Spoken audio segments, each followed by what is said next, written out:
Good afternoon from the 104.5 The Zone Studios. I'm Joe Hunk. The major news today in Nashville is that safety Jamal Adams has signed with the Tennessee Titans. It became official about 3 hours ago as the former All-Pro is already in town and at St. Thomas Sports Park. Three-time Pro Bowler. He comes in with the Titans with 21 and a half sacks in his career, but he has not had a sack in the last 3 seasons, where over those 3 years, he has played 21 and a half games for the Seahawks. For all your foundation repair waterproofing needs, you need to visit USSTN.com. Breaking news at once on your home for the Vols, the flagship station for your Tennessee Titans, as well as home to 3HL. This is 104.5 The Zone.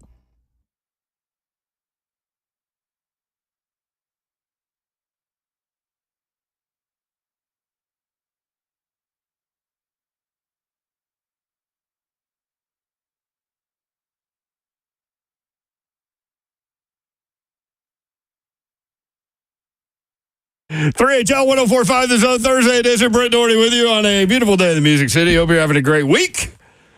As we roll toward the weekend, you can watch the show live, YouTube, Facebook Live, and Twitch. Twitch, please. There she is. She's Dawn Davenport. What up, what people? Up, Happy Thursday to you. Y'all good, Babs? Good day. I'm all good. All right. I'm out. Slay Dog's wearing red. I don't know if he's seeing red. I'm in a building.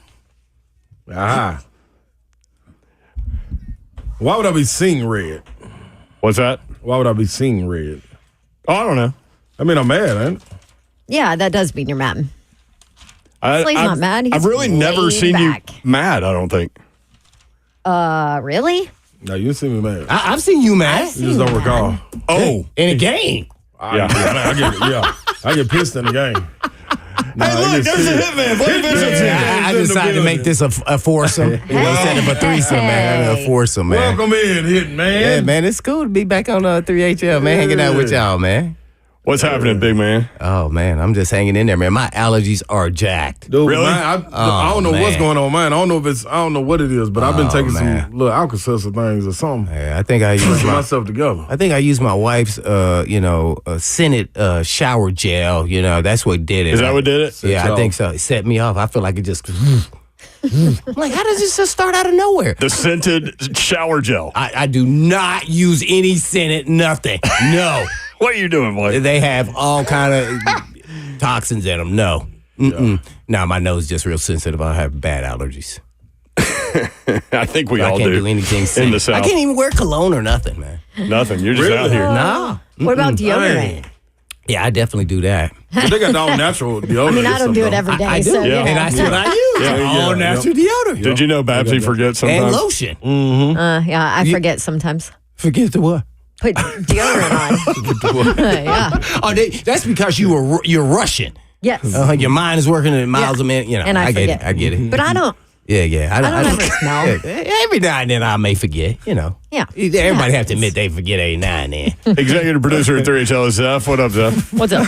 All right, so the Titans signed a safety, Jamal Adams. Can he still go? Injury problems. That's why we brought you in here, Hitman. I mean, we know. need I don't know. expertise. Because a lot of people are freaking out due to the injury concerns and all this stuff, and I just wanted to, we all did, want to get your take on Jamal Adams because, man, that dude was a stud at LSU. Yeah, he was. High pick. 6. Was a stud with the Jets. Stud with the Seahawks. And then he ran into some injury problems, but he's only 28 years old. It seems like he's like 35 to me. But what do you think about the Titans signing Jamal Adams at safety? Man, let's first start. Everybody remembers the LSU. We're here in the SEC, right? Yep. And so I go, oh, man, he was a bad man. And I remember him with the Jets. Then I went and looked him up. I didn't even notice about him. His dad was the 19th pick of the NFL draft in 1985 as a running back by the New York Giants, George Adams. And I go, dang, I don't remember him. 19. And guess who the fullback was? Who? Make a guess for Babs. I know you're going to get this one without knowing nothing. Just think who played for the New York Giants that you know right here in Tennessee. See, I was about to say Otis. Ran Carthon. Oh, that's right. Yeah, he started Google. Let's Google lying to me All the time. They go down to the family tree on Yeah, Google's your friend. So Ram was his fullback. His dad's fullback. Yeah, his dad's fullback. And Denard, so the And family he thing. went to Kentucky, by the way. And Denard Wilson was his defense coordinator with the Jets. Yes. Okay. Yeah. And by the way, Steve Jackson, who's on staff? Who's my backup teammate? Steve Jackson. Yeah. Steve Jackson Yeah. was the safety coach there too. It's funny how all those things come back around. Why they tell you don't burn? That's why they tell you don't So burn y'all bridges, was always too. thinking about Vrabel and his relationship. This is definitely about a relationship and to see if somebody can rekindle that magic that they had once before. Not just him, but them. So that's what I want to ask you. Okay, he was a bad A back, back then and a little bit for the Seahawks, and then it all fell off. And I know part of it was injury. I get that. But there was also maybe some attitude, frustration problems with him, not a team guy, more of a me guy at that point too. Like, how can this situation, you talked about those relationships maybe, rekindle that and rekindle him? I mean, like, can he be back to a level? It's never going to be what he was in the beginning, I don't think right? so. Right. 28. 28, it's always going to be a pattern here because he's gotten injured over the last 2 or 3 years. I mean, but man, hey, before that, he was a bad MFer. Yeah. And I'm going to tell you, this guy was different. And so there you are. Yeah, there I am too. So there's two of me. That'd be bad, boy. Ooh, two of me. But, you just never know how a player will recover, especially from a quad injury. In any injury, we all play sports here, so it's just tough. But if he can rekindle any portion of that, let's say get to 90% and stay consistently healthy, he will bring an attitude to this defense. Not to say that it doesn't already have attitude. This guy is different. When he plays with this, I don't give a you know what, and I'm about to you know what you. And he has this Very way Blaine about him. Bishop like. Yeah, I would say he was very comparable, but he's got to rekindle that. Now, he's going to have a comfort level, as you mentioned, with some of the people he knows. That's going to help him. There's some confidence behind your play when you know your coach has got your back, even if you get toasted. For a touchdown, or you're not worried about somebody yanking you, doing something, or coming over, hey, what happened, in a derogatory way. So I think there's confidence in that too as well. But he's going to have to prove they know it. how to handle him. Right. Yeah. And I don't know. Here, I'm going to say this. I think I like all those things about him. Here, as all of us being athletes at the same time, he had his first failure probably when he got benched. Think about that now. We've all been there, In his sitting there. entire in this, career. Right. Yeah. And he didn't handle it right. He didn't. I'm sorry. There's just no way around it. And he just said, hey, man, I'm not showing up then. He didn't think about his teammates. He thought about himself. Now, they're somewhat diva, and that's why you are that sixth pick of the draft. When you're that high level of a player, there comes with an air of confidence, cockiness, ego that you got to have, and that's how you got there. And then that fell off a cliff right when somebody said, hey, man, we bench you right now. Yeah. You're not healthy. He didn't You're know not how to helping the team. handle it. And he didn't know how to handle it. Now, it's not always about how you failed. It's how you respond to that failure. Now, That's right. he did a bad job. We all there fail. at that moment. Right. At some point in time. So now, as this is his response to show that I am back, they may get lightning in a bottle just this 1 year if he can stay healthy, because now he's out to prove that I'm back and I'm better than I was before. See, so I don't know if that's going to happen, but if I was putting money on it, listening to him on the OTP, with Mike Keith talking about it's been a 180 on his health. Yeah. I was like, this could be so that. if he can be healthy, he can do that. Okay. Well, I'm curious, when you played, when did you, and I hate talking about this, but it happens to every great athlete, but when did you feel the decline? Like, how old were you when you started to know that you had to do things differently because your body wasn't what it was? It's funny. You know what? No one has ever asked me that. Really? And no. And I would say that my last year in Philly. Because how old were I got you then? injured. You I were- was 33. Okay. All right. So when I was with the Titans, I had never been injured for an extensive period of time. So I got put on IR. I only played 5 games. You had been injured, but you played through a lot of stuff that a lot of guys won't play through now. I had to miss games. I had a Liz Frank injury in my foot. Oof. And Which is so you had a club on your hand. Yeah. Oh, well, yeah, I did all that. But I could still run. What did you do? You broke your wrist or something? Well, no, I broke my forearm. I got to play broke your forearm, and then you missed what? 1 game or no games? Yeah, 1. 1 game. Yeah. But so no dude is doing that now. I thought it was then. I really thought, here's what happened. I thought I could still do all the things that I wanted to do in the game and be successful. But my body's recovery time took longer, and it scared the living crap out of me. And when I say that, I'm talking about now I didn't come into practice on Wednesday feeling, I'm fresh, I'm ready to go. No, it started taking till Saturday. Where I felt like, I got this engine ready to rock and roll. And then when it wasn't on Saturday, I'm going, And it was because I felt like it was colder there in Philly. I had to make sure I got out there and I got warmed up, greased up. I mean, like I was wearing tights. I was making sure. So it wasn't about that I felt like I declined. It was about my body's recovery time. Was slower. It was way slower. Yeah. Like even when I was with the Titans the last year, I would say Wednesday, then I felt fine. Mm-hmm. It just went into a whole nother gear, and I was like, oh my, this is different. And that was scary for me.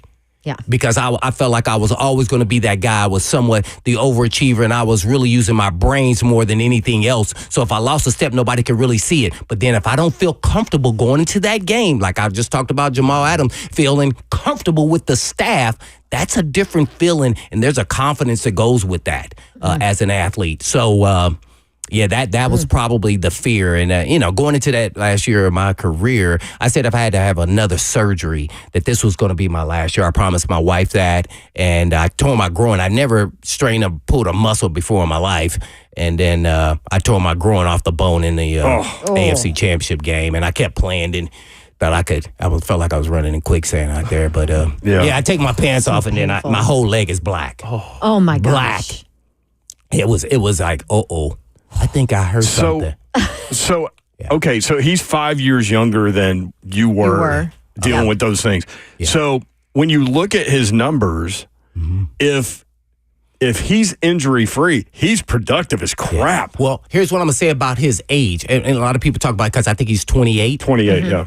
When you're a safety and you've done what he's done and you've seen pretty much everything, this is when you're peaking. Now, I'm not saying he is peaking, but as far as mentally at 28, you think there is nothing that you haven't seen and there's nothing that you can't do on this field and that you can't accomplish. And I guarantee you, being the 6th pick of the draft, he got that feeling. So, if he thinks his health is a 180 compared to last year. So going on top of that, if you had to guess, would you think that this guy comes in with a chip on his shoulder? It's boy, and that's what's going to be with that kind of talent. And if he's anywhere close to what he was when he's with the Jets, he could be. This could be something really special, something we haven't seen. Because you would think a quad injury over time, you would get over that, and it would be 100% at some point. Right? Here, when I listen to him on the OTP, better than a hammy. Because he hasn't played since December, so we're 7 months,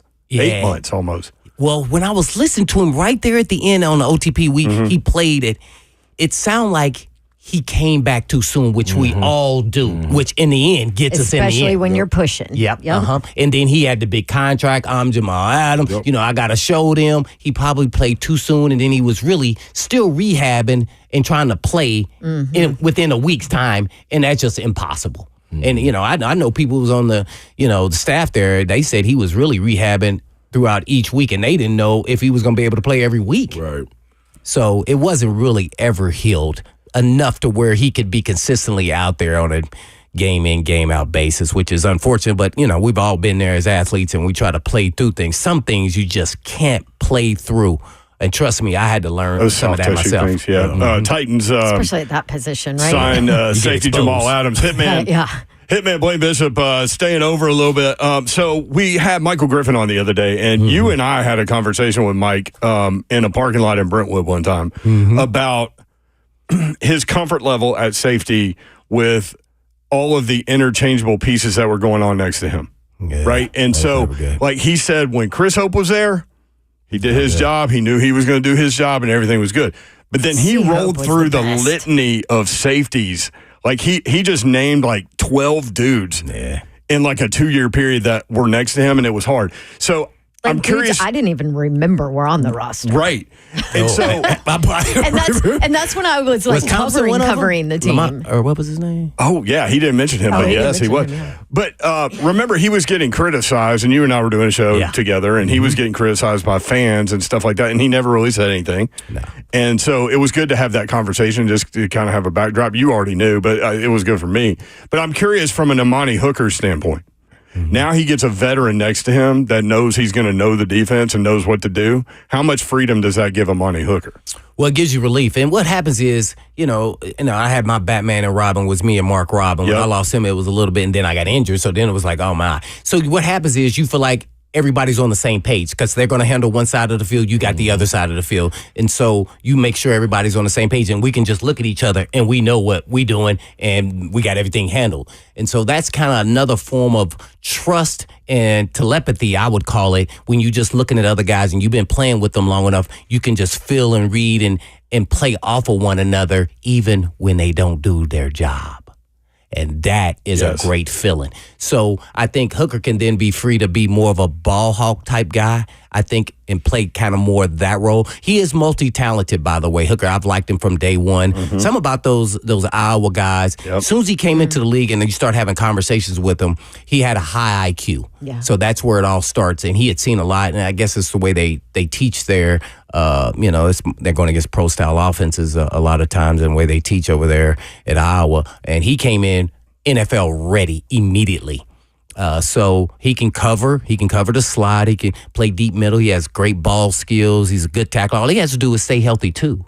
So if he can stay healthy and be out there most of the time, I'm going to say that, maybe miss a game here or two or there. But, he's out there. I think Hooker can probably have his best season with someone like Jamal Adams out there. So we're circling back around to it. I think coming out of that, when Mike Keefe posted what is he going to bring to the game, and one of his things he said was leadership. It's not many times as a professional you get a second chance to go improve in a comfortable situation like what you were saying. So that's why I was thinking, and you tell me if I'm wrong, when you're looking at him and he's coming in, he's already put that spotlight on him. So it's almost a show and prove. It ain't really much to talk about. Let me get out here and show my work. And I think a lot of guys with that competitive edge like him that's trying to get back thrive under those circumstances. I would think you know a little bit about sports. I'm just saying. I would love that. He's going to lead by example, and then he's going to back it up with his talk and his action. So that's who he is. Yeah. And I think they like that, and I think they really brought him here because of that attitude. Yeah. When I say that, it's nothing against any other guys. And I'm just talking about Hooker. Do you feel like he's the type of guy, when you get out on the football field, there's a point in time you got to say, I'm going to F that dude up. Right. I'm not playing today, and today is not that day. And I just don't see Hooker being like that guy. Yeah. But guess what? I know Jamal Adams is. Yeah. And it comes with that. People, when you're coming into that game, you know that. And he's going to back it up, and he's a talker. I wasn't a big talker. I'm just, let's play ball. We're going to play hard, and I'm not going to get nobody upset out here because I don't know what they can bring to the table. Because I don't want nobody upsetting me. So I know what level I go to. You always said it was kind of a waste of energy. Yeah, it was a waste of energy, all of that. Yeah. So I just think he brings that, and his leadership is going to start with the way he plays. There you go. And his comfort in the coaching staff, in the secondary, as well as, his ability to understand this defense and what they want. And you're looking at the guys that they brought in. Yeah, all of them have that attitude when you're talking about bringing that culture. They all have the same mindset. Like all of them got the same. It's going to be an attacking style defense, which is going to be fun to watch. Now, it's going to be some hit or misses, by the way. Oh, yeah. This defense is actually a lot of the stuff that we ran when I was playing. And that's why I get chill bumps, because it's going to be fun to watch because they going to get after it. And so it's going to be interesting. And they don't have all the pieces. We had all the pieces. It all came together right there in 99, 2000. They don't have all the pieces yet, but you can see the pieces. They're a couple pieces away, and they'll be right there. They definitely don't have the depth Yeah, Well, they don't have the they depth. don't- They don't have the freak. Yeah. That too. that was the final piece. That was a critical piece, by the way. You've said that forever. Like, that oh my was the gosh, critical- I don't have to cover people for 5 seconds anymore. Yeah, that was phenomenal. I had to learn how to not backpedal. While y'all were talking, What? I don't have to backpedal? while y'all were talking, they were showing Jamal Adams highlight clips, and it was all him coming through in the run game into the backfield. Did you see? I saw a highlight. I was watching so much video of him earlier today. He hit Najee Harris this one time with just his head. And I was like, and he depleted Najee Harris. Najee Harris is a the big dude. boy. Yeah, no. And like to run behind his pads, too. I'm like, Yeah. man, That's a good guy. and he didn't see him, but he saw him. And you're like, it was like, oh, there's no way he'd bring the hammer like that. And I mean, just that alone is going to bring a whole different physicality to this defense. If he is 85% of that, man, the sky's the limit for what he can do and what this defense is going to look like. Well, I appreciate you. We all do hanging out because this is fun, man. You It's great start perspective. They sign him, and then you look at social media, and everybody's like, "Well, he can't do this, and he can't do that." And it's all why- predicated on if he stays healthy. Right. No Yeah. doubt. No doubt. But I appreciate you bringing from a safety's perspective what this guy does and brings. So Yeah, I appreciate this that. game a lot. And I remember, I have to say this. I remember when he was playing with the Jets. And I always talk to coaches that I know that play with me or against me, that they know what I represent and how I played. And I called, somebody's on the staff, but when he was with the Jets, and said, hey, man, what's up with Jamal?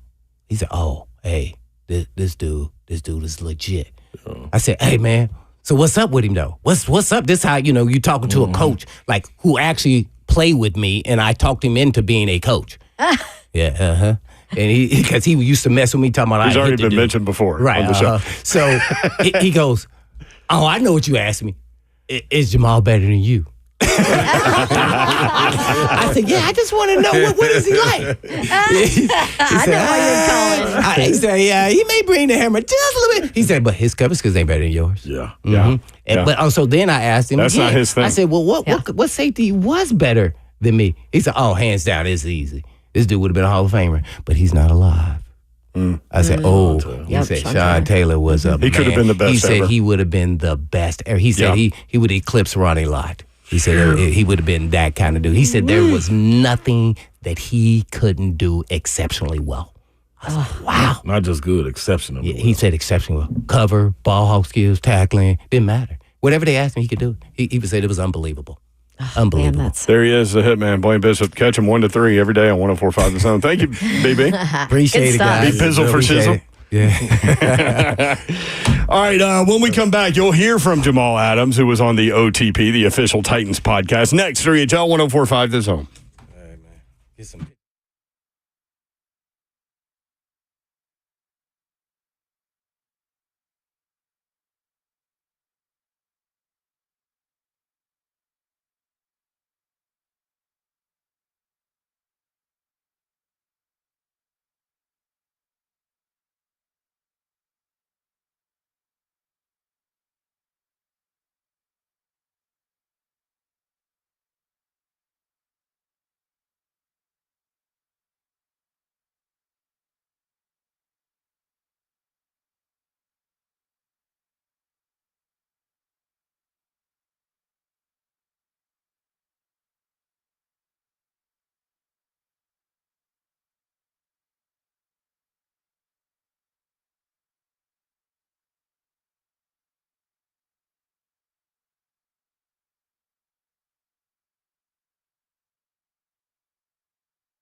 3HL 1045, the Zone Titan sign, Jamal Adams at safety. Your take, 615-737-1045. Can he still go? So, Rand Carthon, Blaine just brought it in that segment. Yep. I hope y'all heard that. Well, there's so many naysayers on this signing, and I get it. I absolutely get it, because if you just look at the history of the last, few years and the injury history and the attitude deciding not to show up for the Monday night game, I get it. Absolutely understand the negative take on this signing. But to have Blaine's perspective, a guy who played the position, who, really didn't start struggling and feeling his, I guess, downfall at that position until he was like 32 or 33. Jamal Adams is 28. If he can get right and stay healthy, it could be a damn good signing. Yeah, so I think people look at, he's played 10 games in the last 2 years. Right, and it's fair. So it's fair. He tore his quad in the opener in 2022, missed the rest of the season. In 2023, he had I'm looking at his injury history right now, October 2nd, 2023, head cranial concussion grade 1. Took a knee to the head in the first quarter of week 4 against the Giants, evaluated for concussion, did not return to the game.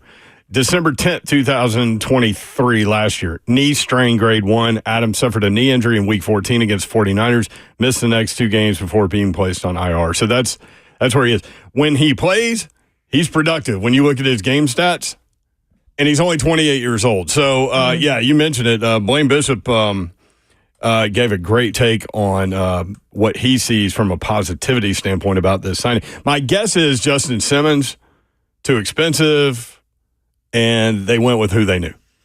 Mm-hmm. Yeah, more than likely. And so Steven Jackson, who's on the staff, was on the staff with the Jets when Jamal Adams was there. And Denard Wilson, obviously the defensive coordinator, was on the staff of the Jets when he was there. And Rand Carthon, Blaine brought this. I didn't see this. Rand Carthon was the fullback for Jamal Adams' dad when his dad played running back with the Giants. So family affair there. It's funny how all that works. Remember, they signed the offensive lineman off the Cleveland Browns roster because obviously OLJ had a relationship there and knew. So your take, 615-737-1045, 615-737-1045. Jamal Adams in town. Nobody knew. The right people did. Already on the OTP. And it's out there, the official Titan podcast. We have some of it for you now. Jamal Adams on the OTP. How did he land with the Titans? Well, obviously, I kind of wanted to keep it quiet. Just the whole process, obviously, it's been a lot. Just the past 2 years, after tearing my quad, mentally and physically going through that was a lot. And I just kind of wanted to step away and just kind of handle my business, grind, and keep my head down. And, obviously look for the right fit for me. And obviously, just knowing that Denard Wilson, was coming over to the Titans and it was going to be the DC, it was a no-brainer for me. No-brainer. I do think that when you get a second chance, dog, I'm going to keep harping on that, especially when you make mistakes when you're 25, 26 years old, even 27. When you get another opportunity, and there's plenty of people that have different experiences with different people, but when you get an opportunity to get into a comfort zone with a coach that it's nothing in the world like it. You know what I'm saying? Like, because you cut out all the chatter, you got to talk to get to know somebody. You know what I'm going to bring to the game. And you're going to put me in a great situation because you wouldn't even brought me here if you wouldn't. So I can't see number good coming out, especially if healthy. That would be the only thing. And I'm going to be honest, man, I think he's going to be healthy. So rolling into it, that's just my belief. Walking into a situation like this, man, where you have to have leadership and you're trying to establish a culture and you get to play with your hair on fire and it's on a 1-year deal where you can go back and get another bag after. Nah, line me on up with it, man. I can't. It's a diamond in the rough. You agree with Blaine. You think he's going to have a huge chip on his shoulder. No question. I've been through it. As a pro, going through 1 or 2 years and they start to badmouth you. And you got to understand, too, we don't know what his side of the story is either. You know what I'm saying? Like, yeah, we hear everything that's going on in Seattle, but man, this is it's an owner's league in the NFL. So whatever the player might have to say, if it ain't on a podcast or something, we'll never hear about it unless it's a close circle that lets something out. But outside of that, man, I had situations where, maybe I didn't act accordingly, and I brought it on myself. But sitting back and then getting injured and watching and being like, damn, man, can I ever get back to that point? Or even can I get the opportunity to get back to that point to show who I am still at this level? Man, you don't come into your, like Blaine was saying, you don't come into your peak till you 28, 29, 30, 31, 32. 28 to 32 ain't no ifs, ands, or buts in any game. In basketball, baseball, whatever it is. Man, that's when you hit that peak and you look at the game totally different. So with it slowing down and him having to sit away from it and rehab the way he is, walking into a place that's trying to set a culture where you don't have to, why would they ask him to cover? Maybe a tight end or something like that. But other than that, man, we're going to let you go play. He's in the box safety. Man, go play. I mean, we just saw the highlight clip, and all he was doing was going full speed ahead. And that's what you want. So you get the rebound from that, man, and you get to rejuvenate your career. And that doesn't happen a lot in the pros. I guarantee you, whoever his mentor is, whoever somebody else he leans on, they've had a talk about it. And he's done a self-check.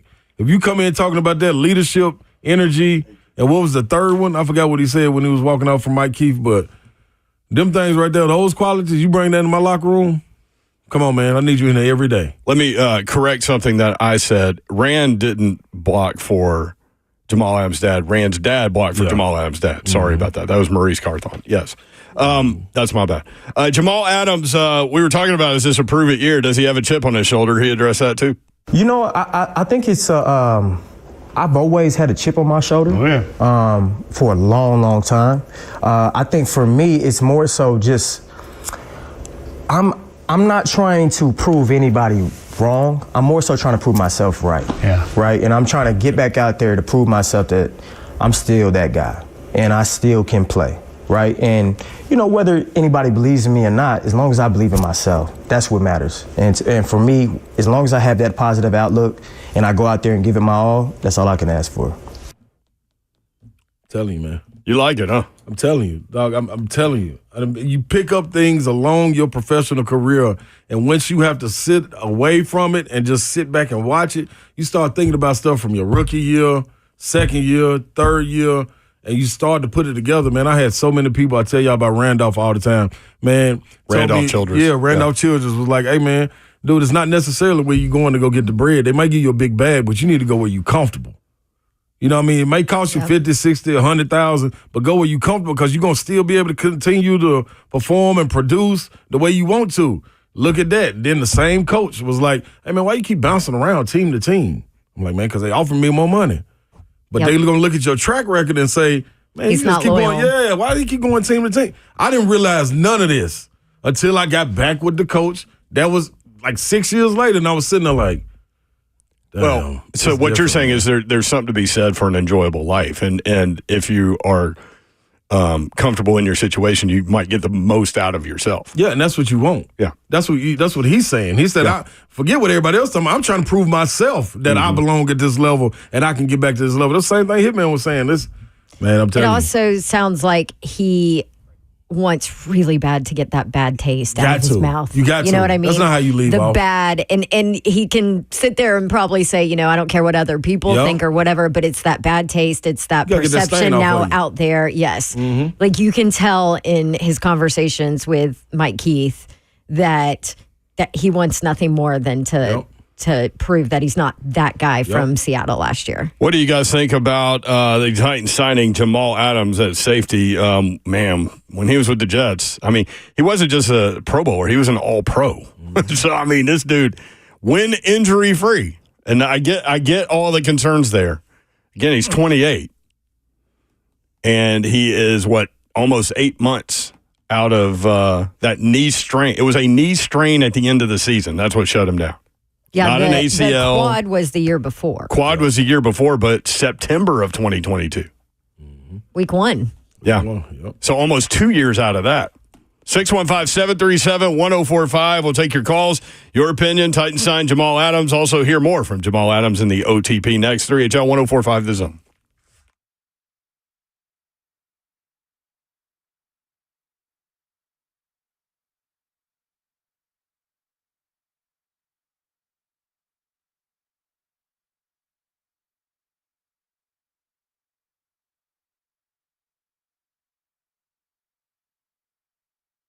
Want to tell you about my friends at Brentwood Jewelry. BrentwoodJewelry.com is the website. Go ahead and go there. You can see all of the products that they've got going on there. But go on in and see them. 7012 Church Street in the heart of Brentwood, just off Franklin Road. The Amamali family. They are awesome people. And you'll get to know them quickly. You'll become friends with them quickly. They will get to know you quickly. And they can be your jeweler for life. And you've got gifting responsibilities throughout the course of the year. My friends at Brentwood Jewelry will be your friends at Brentwood Jewelry, and they'll be able to help you out. Brentwood Jewelry here to help you pop that question too. Let them help you take the stress out of selecting the perfect engagement ring. They can help you find a beautiful ring in your ideal budget. You can browse their incredible selection of one-of-a-kind rings or talk with their custom design specialist to create a stunning ring as remarkable as your loved one. Maybe you have a family heirloom that's just sitting around. It's precious to you, but it's just sitting around. It's not a style or a piece that you would necessarily wear. They can transform that into a piece that you will wear, your priceless heirloom, transform that into something you can wear every day. Brentwood Jewelry, known for creating customized pieces. They can transform and create personalized piece that is as unique as the person who left you that keepsake. They've got everything you need jewelry-wise. 7012 Church Street in the heart of Brentwood, just off Franklin Road. Exceptional style, exceptional deals every day for more than 50 years. Visit BrentwoodJewelry.com. What's happening, good people? Now, you know the storm's always taking place, man. That's why me and Babsy bring it to you. Generators. Yes, Cove generators. You got to go and get you one. Automatic standby generator, a Generac automatic standby generator. You're noticing, if you're watching the news, man, in Texas, it has been, terrible down through there, man. And a lot of people, over 2 million people without power. 1.2, if I'm not mistaken, Babsy, will still remain without power and not coming back on for a while. If you have your generators like Cove generators, Generator Dave can hook you up and make sure you have the opportunity to keep your power on. Yes, Generator Dave will help you out with special offers now all the way through August 31st. So make sure that you go ahead and call Cove right now because, you know, the early birds get the deep discounts. And you mentioned that you heard about Cove, C-O-V-E, by the way, generators right here on 3HL from Slay, from Babs, from The Zone, and you get an extra $500 off whatever your purchase is. Financing available, certain terms and conditions apply, but it's way more affordable than you think. Get your Generac automatic standby generator from Cove Generators, 931-559-3311. Mention us for that $500 off. CoveGenerators.com. And stay connected through it all.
3HL 104.5 The Zone. Titans signed Jamal Adams, safety. Yeah. It is funny, like, no matter what happens anymore, the negativity goes first, right? Like on social media. Yeah, And probably. My question to that, like, was okay if you want to go negative on this. Obviously, there are injury concerns, so let's see, and let's see what the money is. Let's see what the deal is. But is he better? That's a big part of it. Is he better than it's Elijah? It's a one-year deal. Is he better than Elijah Molden? Probably. Yep. Right. If he's on the field. Elijah Molden that's is a the argument. rotational player. There's nothing wrong with that. Like, they need that. They need that piece. Talent. This is a talent, real. But I think a big part of this is freeing up Amani Hooker to worry about his job and not everybody else's. Mm-hmm. I agree.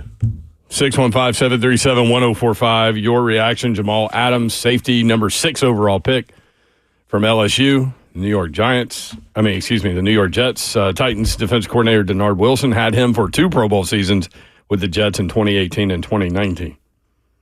Jeffrey Simmons tweeted, I just been seeing a lot of tweets and hit that bookmark.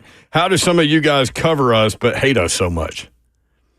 And then he wrote, I mean, they be at every game, home and away, all in the locker room, smiling, trying to make friends with the guys, but get on here and hit a 360. Who's he talking about? I wish you put a name on it. Put a name on it, Big Jeff. Well, I mean, there are a limited number of people that, like, cover the home and away games, right? Like, you start there. Buck? Yeah, it's probably Buck. I don't know. I'm just kidding, Buck. It's probably Kowarski. But I mean, here's the thing. Like, honestly, like, we're all in the opinion business, at least what we do. Mm-hmm. So yeah, I mean, you guys know I love Big Jeff. You guys know he's like I adore this man, and he has the biggest heart and all of that. So I'm prefacing my comment with this, because there's a but. The people that cover the Titans are not paid to be Titans fans. nope. So now, if you want to say, now I've seen plenty of fan reaction that's negative to this team, right? To the Jamal Adams move. You can call them out, no doubt. Call the fans out. But as far as journalists who cover the actual Titans and like are chatting in the locker room and all that, it is not their job to only spin positive about the team. Right. Period. And we all have different roles depending on who you're talking about in terms of covering that team. But like from our perspective, like, I mean, there is a part of us that like is a fan. Like if I wasn't a football fan, I wouldn't do this job. Like, number one, but number two, like I think that we can have opinions and still hope that they win and all of those things. Like from my seat, but people that write about them. I was and a cover Titans them. fan before I got on this show. I mean, I was in Houston 3rd, 4th, and 5th grade. That's when I became an NFL fan and became an Oilers fan, and then they end up following me here. That's the way I look at it.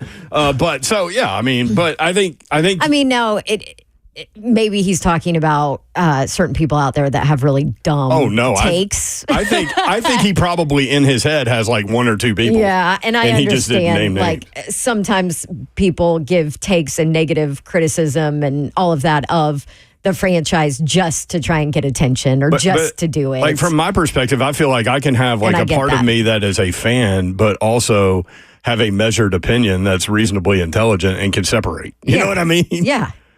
I mean, a perfect example is what we did yesterday. Like, what is a successful season for the Titans? And Slay, how did you answer it? Here's my fan answer, and here's my realistic, like, journalism answer, Right. Right. We can separate that, and that's fine. But my take is, too, I mean, people that are in the locker room and covering the team are doing their job. Yes, and that is a different job than what we have, just to clarify. Oh, not even close to what we have. No, we're in the opinion business. We are in the opinion business, but that job is they would not be doing their job if they only reported or tweeted about the positive, I think it's hard also too to differentiate when you're a player. Because I mean you Because you see everybody in the locker room you know all what I as mean? one unit. Exactly. And you don't concentrate on that very necessarily much. You don't know. say that's 3HL, that's RKW, that's Right. Hitman. They're like, you know what I mean? You don't switch it up. You just, this Or is that's the media. a journalist guy. This is Right. the media. Unless it's somebody coming in. It's just all the media. Yeah, that's all media. You know what I mean? So I know. I always have to be like, hey, I'm Dawn on 3HL. Yeah. In the afternoon, Yep. there's two blondes that do radio now at Absolutely. this station. Absolutely. So no, you got to make sure you know which is which. You want them to, because you disarm them at times, and like when they feel like, they cool, okay, Yeah. all right, they're cool, and until they know you really 1-on-1, then it's still gonna be grouped in. Now you get the backlash, either way. Yeah. You get the Backlash. backlash of it. Yeah, you get the backlash of them taking it out on somebody else. I also think he meant 180 as opposed to 360, but that's neither here nor there. I also think, like, you as a listener can probably hear it when we have somebody on for the first time. It takes them a minute to be like, oh, okay, this thing is a lot different than they cool. what I'm used to. Yeah. Perhaps I'm not talking- unprofessional at times. Hey, we're just having a good time, man. Sports is entertainment to me. And, Yes, it is. And all these guys are living their lives just like all of us. So they just happen to play football or whatever it is they do. 615-737-1045, Titans Jamal Adams, your take. When we come back, we're going to visit with Greg Cosell for a few minutes. He is at an offensive line event in Texas, but he's going to spend about 5 minutes with us to give his take on what the tape shows for Jamal Adams. So we'll have that for you next. 3HL 1045, The Zone.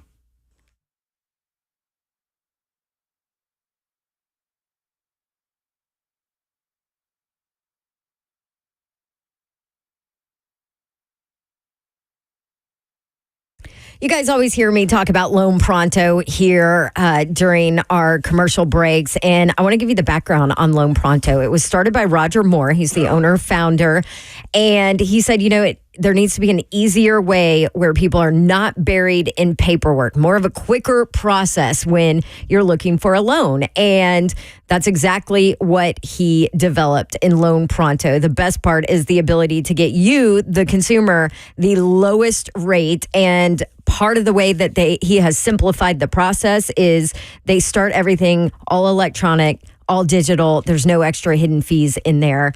And right now they're really helping people out with their Equity Express line of credit with Loan Pronto, which you can use the equity in your home, get a bunch of cash out, either pay off high interest loans or do a home improvement project. Loan Pronto will help you do all of that. So give them a call. Let them help you. 615-499-5780. That's what we did. LoanPronto.com is where you can start the process. 499-5780. Loan Pronto, NMLS 1661781. Subject to lender approval. Equal housing lender.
Good afternoon from the 104.5 The Zone Studios. I'm Joe Hunt. Jamal Adams is officially a Tennessee Titan. The former Pro Bowler and All-Pro brings 21 and a half sacks in his career to the city of Nashville. And just a little while ago, he sat down with Mike Keith and Amy Wells on the OTP to talk about his history with Denard Wilson and what Denard is expecting from him and the rest of the Titans on defense. He's going to bring everything out that you could imagine. He's trying to bring the best out of the player, each player. He's trying to reach everybody because it's one team, one heartbeat, right? So, for him, his philosophy is being a dog, but being smart, being in a controlled environment, not getting too hyped, not getting too low, but staying even keel and, just being tactful. That's what it's about. Don't forget the Titans start training camp in just under 2 weeks from today. For all your foundation repair and waterproofing needs, you need to visit USSTN.com. Breaking news at once on your home for the Vols, the flagship station for your Tennessee Titans, as well as home to 3HL. This is 104.5 The Zone.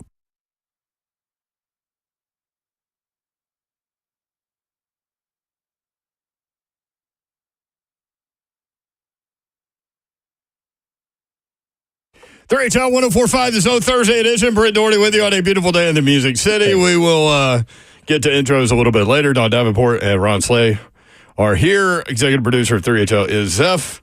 We've got plenty for you to hear with regard to Jamal Adams. He was on the OTP Official Titan podcast, so we'll continue to let you hear from him as we roll through the show. Right now, we're going to visit with Greg Cosell, who is in the middle of an event, an offensive line event in Texas. Is that correct? That would be correct. It actually starts tomorrow. I just got here a little bit ago. Awesome. Thank you very much, Greg, for taking a few minutes to let us in on what you think about Jamal Adams. Obviously, Titans signing Jamal Adams, if you haven't heard. I know you have, but people listening may be tuning in for the first time. But they finally get the safety next to Amani Hooker. What do you see from the tape? I know he's had injury issues the last couple of years. Well, there's a lot to get through with Jamal Adams. His tape has not been very good over the last couple of years. It's why in Seattle he ended up being someone that they traded a lot for and ended up not really playing a lot because the tape and his skill set just did not warrant him playing a lot. So it's going to be really interesting what the plan is. You just mentioned that they see him as a starter opposite Hooker. He's not shown that on tape that he's a starting safety. So that's why I'm really curious as to the plan, because I think based on tape, if you sign Jamal Adams, which obviously the Titans did, then you've got to have a specific plan. At this point in time, his tape would suggest that he's probably a dime player, kind of a hybrid dime linebacker safety type. So I'm really curious what the D coordinator, plans on doing with him, because, recent years suggest he's not a starting safety to put out there for 60 or 70 snaps a game because he's kind of limited in what his traits are at this point. So could this be a competition signing with him and Molden? I would think it would be. Or either that, which is part of it, or they have a specific plan in their sub-defenses as to what he will be. The limited in his traits part, kind of, I guess, elaborate a little bit on that of where he struggles. Well, he's not really a back-end safety. So, again, that's why you have to sort of decide what you're going to do with him.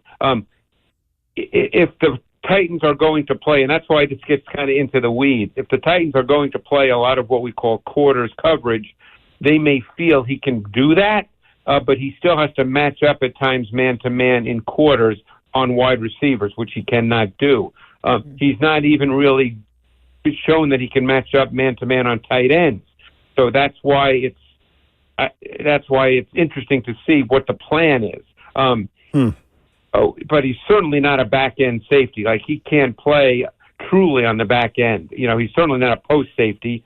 So, it'll be to me when I saw that he signed, which obviously I guess I saw today because it just happened. I thought that was the first thing that went through my mind, Don, was there must be a plan in place because they're looking at the same tape I am. and they're talking to people as well, more people than I'm talking to, and just recent history doesn't suggest that he's a starting safety in the league. He's not being a starting safety, Greg. What do you see him most productive, and what pops off the tape when he is most productive? Well, obviously he was a high pick. He came out of LSU, played 4 years there. He was a top 10 pick. Even when the Jets drafted him and he played, you could kind of see the limitations in his ability to play on the back end. That was the issue for him, is he was not good enough to really play man-to-man on tight ends, and he struggled a bit on the back end. So he ended up, that's one reason he got traded, and that's one reason why in Seattle, Slay, he ended up not really playing as much as I think they anticipated because it didn't work in the way they wanted it to work. So, I think he's almost more of a linebacker type player in terms of his traits, but he's obviously not big enough to be a full-time linebacker. Right, so sub-packaged, like more of a linebacker type guy to get up the field. Like if you're going to play dime with 6 defensive backs, he's kind of your dime linebacker. So if somebody does run a draw, he's attacking the run. Yeah, he's physical, he's aggressive, he's a pretty good blitzer. That's one of the strengths of his game. He's a pretty good blitzer. So it'll be really interesting. It's a fascinating signing. You don't sign Jamal Adams, and I keep coming back to this because this is the way coaches think. You don't sign him unless in your mind you have a definite idea of how you want to deploy him. Denard Wilson obviously had him with the New York Jets. Steven Jackson is on this staff. He was there too. So Right. obviously familiarity. So that leads us down that path, I guess, to what you're talking about. Like they have a clear idea what they want to do, but don't probably Sharpie him in as starting safety next to Hooker. And by the way, it could play out that way. Yeah. Because you never know. Look, we're talking now before training camp has started. They did sign him. They're going to give him that opportunity. It all depends now. And again, this is not a coaching clinic, so I'm not going to go into detail on all the nuances of different coverages because you need to see all that stuff, and it'd be hard to understand. But when all's said and done, that's what it kind of depends on. If they truly see him as a starter next to Hooker, then they have to play a certain kind of way in order to accommodate what Adams is and what Adams isn't. Wow. Okay. Well, thanks for the quick visit. Really appreciate it. Know you're busy. Have fun at your event. All right, guys. Appreciate it. Thanks. All right, Thanks, there he Cosell. is. Greg Cosell. So, wow. Well, that's not terribly comforting for Titans fans, is it? Right. But If your hopes are that they found a safety, Sharpie him in next to Hooker, then according to Cosell, that's not what this is necessarily. Now, that's not what the tape has showed the last couple of years, according to Cosell. I'm gonna stay right there where I am on it. And the reason being because where he went to before coming to the Titans, when he kept the Titans quiet, he was in Baltimore. We know Baltimore to be attacking defense. It's in their culture. That's what it is. There's been plenty of people that go there that I've seen to be done with, kind of washed away and then rejuvenate their career because of the way that they play. And it's a lot, like Blaine said, it's a lot of taking chances. Sometimes you're going to hit, sometimes you're going to miss. But when you put him in there in those packages, he come to Tennessee Titans because a guy that was at Baltimore with that style of defense, with that type of culture, is now here. And he knows what he can get out of them. So, like I said, man, you don't go get players, you don't go get guys with talent to put them in a situation where they can't progress or they can't produce. Like you gotta win games. You know what I'm saying? Mm-hmm. Like this ain't the talent show or a fashion show where we just need to look good. We're going out there on the runway because he gonna look good. His pads, he wear two little wristbands, he gonna look good. But when you get out there, you got to produce like when it's live. So, well, I think this definitely goes along the same lines that we've seen with Denard Wilson in terms of wanting attacking style players that can tackle and come up and hit you. And you got both of the, both corners, Cheeto and L'Jarius Sneed are that way. Kenneth Murray is that way.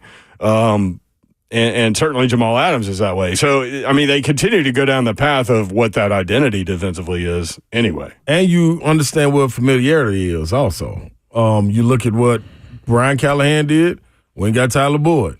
And what did Will Levis say? He's familiar with his offense.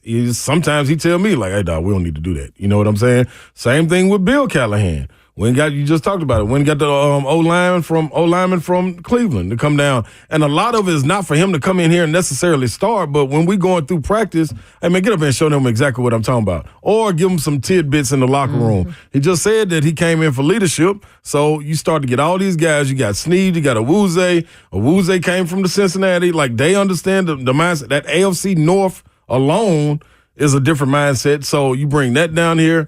I like it. 615-737-1045 at 3HL1045. So what Greg Cosell said doesn't give you pause at all. No, but because of what Greg always says, I'm telling you what like Babsy just said, I'm telling you what I saw on the tape. And that is what it showed. Like, he hasn't played. So, I mean, that's all you got. But as far as talent and what I'm going to put him in as my scheme, the last time I saw him, if I'm Denard Wilson and I'm talking, last time I saw him, he was an all-pro. You know what I'm saying? And even if he's falling off a little bit from that, well, I'm going to look at those 2 years as rest. And he's going to get the opportunity to come in. I said, all you want, you hardly ever get second chances as a professional, especially in a comfortable situation. And you heard it from him, Jamal Adams himself. Just give me that opportunity. I'm trying to show y'all what I am. Not forget everybody else outside. I'm trying to show me too. I got a chip on my shoulder. Man, give me that all. Give me the chip on the shoulder all day. Russell Westbrookish, like. 615-737-1045. Jamal Adams, the new Titans safety, on the official Titans podcast. More from Jamal Adams next. 3HL 1045 The Zone.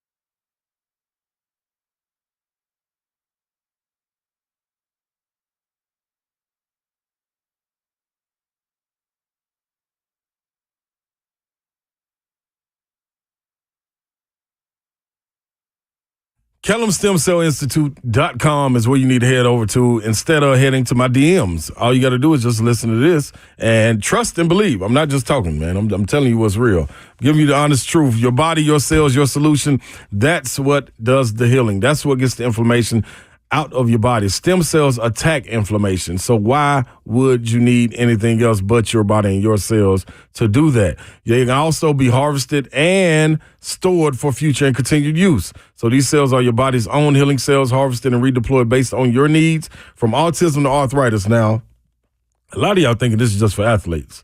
No, this is for the common person, the common man, the common woman. Doesn't matter. You want to do things that getting back active, walking, where you don't have a burning sensation in your knees or your joints or wherever. When you come back in, you need to go get some holistic stem cell therapy. 615-850-4415. Set up your consultation today directly with Dr. Kellum. 615-850-4415. KellumStemCellInstitute.com.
3HL 1045 The Zone.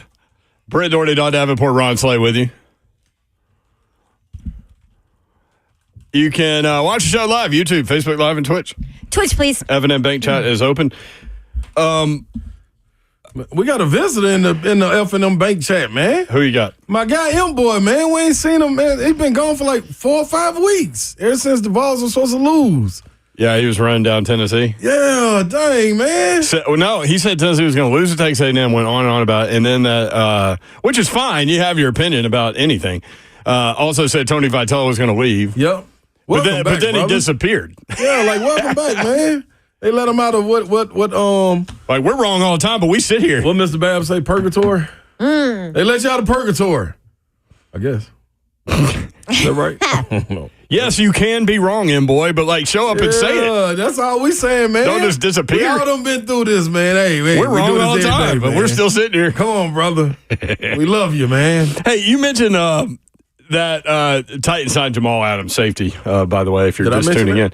No, but you mentioned we're not trying to have a fashion show or anything. You said talent show, too. Did you ever do the talent show? Hell yeah, I did the talent show. What did you do for the talent show? Man, at Lockland Middle School, man. What grade was I in? I was 4 East. I was 7. I was in 6th grade. Yeah? 6th grade, Lockland Middle School, out east, man. Me and my boy, I don't even know what my boy's name is. See, you always forget the guy's name. I that's know, with you. man, but he was with me. And we had tryouts. We had tryouts. I remember that we had tryouts after school. We all had to go up there in the teacher's classroom. And when we went up there in the classroom, you know, she go by seats and like, okay, what you gonna do in the talent show? What you gonna do in the talent show? So when she got to me, I can't do it right now, but oh, come on. now I got a little cold or something. Wait, you were singing? What? Cold-blooded. Forever My Lady by Jodeci. Really? What? Jodeci. This boy went all the way through puberty. Man, voice used to go high on him too, boy. Hey, man, me and my boy was cold. Listen, I sung all the main parts. I need you to do it. I can't do it right now, man. This is where Lil Ron gets his... Wait. Like, this is like Tevin Campbell. Yeah, not that high, though. No, but so Tevin Campbell was that, and then he went through puberty, and he was gone. Disappeared, so gone. Yeah. He just lost it. So that's what happened to you. Hey, I kind of lost me. But I remember, man, when the talent show came, I remember I stole my uncle's it was like a silk white shirt with the black polka dots on it.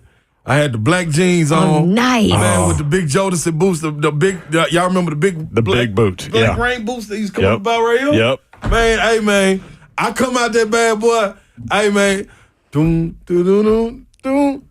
Come and talk to me. Hey, boy, I went off. Hey, man, y'all look, I got a little cold. Gosh, I forgot that Boy, song. I go off right now. And I had my little cold-blooded fade. Oh, yeah? That's when I was high fade, too. I had like the slope. You did? Like the kid and play fade? That was the kid and play? Yeah, like, woo. Nice. Out east with it, boy. I wasn't playing. And I think we came in second place. We would have came in first place. My partner really wasn't even cold like me. I got to be real with you. You don't remember his name? Nah, I can't remember his name, but he wasn't as cold as me. And then, yeah, man. If he'd have been like half as cold as you? Yeah, and then I think he came with a T-shirt. I told him he supposed to what? I don't know who. I think somebody played the piano or something. That man, darn, man. I remember that, man. It was cold, man. I was cold. Talk to me. Well, I went off. Really? Yeah, that was me. Yeah. That was me. Yo, you see, Except it was higher pitch. And guess what? I was cold in the classroom when I did it as the audition. But when I got on stage, it's something about them lights, man. When the lights come on, it made me come out. It made me like, woo, like Teen Wolf. Was that the only talent show you ever did? Middle school at Laughlin? You were in a bunch of different schools. I was in a bunch of different schools. You went to West End Middle, too. Yeah, I went to West End, too. I went that was after East. I went to East first, East Middle first. You've been all over the place. 7th grade. Then 8th grade, I transferred and went to West End. Dang, man. I think that was the last one, outside of my little play I was in. What was that? The Importance of Being Earnest. Oh, I thought it was something else. Yeah, you said, what'd you call Macbeth. it? Macbeth, yes. Yeah, I'm like, two different stories. That's way different. Two totally different stories. That's me right there. This is it right here? Yeah. Hey, man, I come out that bad boy stepping on him. Did you do the whisper part, too? I've been watching you for so very long. Trying to get myself together to be so strong. I really want to meet you, but I'm kind of scared. Because when I see you... Oh, damn, that's wrong. But yeah, Wait, man. was that me. your... No, that's my juke. That's my chair juke right there, man. Your chair juke. Yeah, that's the chair Okay, juke right that's there. like my chair Man, yeah. When I was up there, I had some kind of like little step, like kind of like a little stomp hunch. Like it was. I miss those R&B songs with the whispers. Yeah, it was cold, man. Everybody was whispering back then. Hey, man, if you didn't know them songs though, because guess what? This is the thing about the talent show. When you pick the song, you need to pick a song that the audience Everybody knows. Yeah, so they The gonna same join thing with in karaoke. Come on, man. Like Hey, don't be pointing over here. regulators. Mount up. You ever do the man. talent show? I mean, I know your talent in the pageant world was ventriloquism. For those that don't know, that's Dawn is a ventriloquist. Yes. She can throw her voice. That is what I did for the talent show So my whole, every year. yeah. Oh, so see, she's a professional. Like So if you do it, you here, better have won all those talent shows. Always. Can you throw your voice on me, Babs, if I act like I'm talking? No. You haven't done it in a while, have It you? doesn't work on the radio.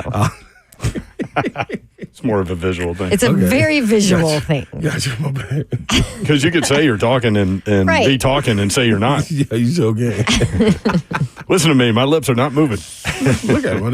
They're not. They Yeah. gotta take our word for it. Dawn Danforth on 3HL 1045 The Zone. That's terrible. Were you in the talent show? No, hell no.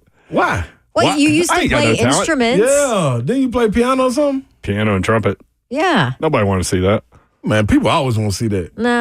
Nope. I know you're trying to be nice, but no, actually, nobody wanted to see that in grade Those school. are skills for like rooms with like one person. And then like maybe as a part of like something bigger. Yeah. Like a symphony or something. Yeah, I was first chair trumpet in the Nashville Youth Symphony. See what I'm Look saying? at you. That's big So time. First chair. talented. Yeah. I had to stop. What, and your kids aren't musical at all, are they? No. Yeah, see, Sports. Yeah. I played baritone. I believe it. I stopped it after my 6th grade year, though, because I didn't like carrying that home. See, I didn't ride the bus. growing I had to walk. up around the aristocrat of bands and see. everything, like I would have thought you would have been like bass drum guy, like just pound the hell out of that drum. I wanted to be a drum major. That's what. Oh, okay, yeah, Yeah, I even want to better. be out there dancing. Yeah. I'm a dance machine.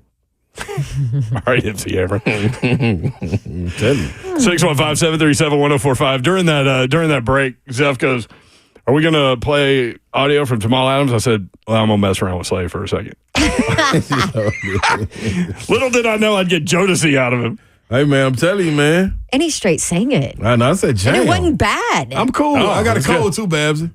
Just imagine I ain't had no cold. All these people up there on Music Row be down here beating on the doors. Allison and Paul wouldn't know what to do. Let's take it back too a little much. bit. You weren't that good. Also, I thought it was allergies, not a cold. Get away from me. Yeah, I don't know what it is. It's He something doesn't weird. know. Yeah. He's just coming up with something. I slept up under the vent in the man cave. I just told you I was feeling all that'll my get mouth ya. was open. That'll get you. And I could, like, you know how you can feel like cold air going in? I'm like, but I'm asleep. I'm like, where's this cold air coming from? Yeah. In this dream. But it was really the vent. But you couldn't close your mouth. No, I could hear myself snoring too. Like, close your mouth. What are you doing? But you're still asleep. Then I woke up, and I was like, darn, man. But I was feeling all hot over. over here. I guess it's you're cold coming over here. No, ain't no cold like that. 615-737-1045. All right, so Greg Cosell just wet blanketed the whole Jamal Adams thing. If you missed that. Yeah. Come on, Cosell. He said he's more of a dime package linebacker. But That's what the tape shows, is what he said. and I'm cool with that. The last couple of years. Now, he's been battling injury. I mean, how often do we say this? It feels like the Titans always sign this veteran guy where you say, oh, this is a rebirth for him. And then it never happens. Although it did with D-Hop last year. did with Most D-Hop. definitely did. It did not with Julio Jones. Nope. I It mean, did you not can with Jadeveon Clowney. Keep going. I mean, It did not with Randy Moss. Yeah. It David did not Givens. with yeah. I mean, just keep going. A lot of. I'm trying to think of some of the others. I don't want to. Okay. 615-737-1045. Kevin is in Hoptown. Kevin, what's up? Not much. How y'all doing today? Hey, good, Okay. man. Hey, I actually like the idea of signing Jamal Adams. Wasn't he the one that wore number 33 for the Jets? Yes. As a defensive back? Mm-hmm. I think he's actually pretty decent. And you know what? I heard what the other guy with Cosell was saying about him being a dime linebacker.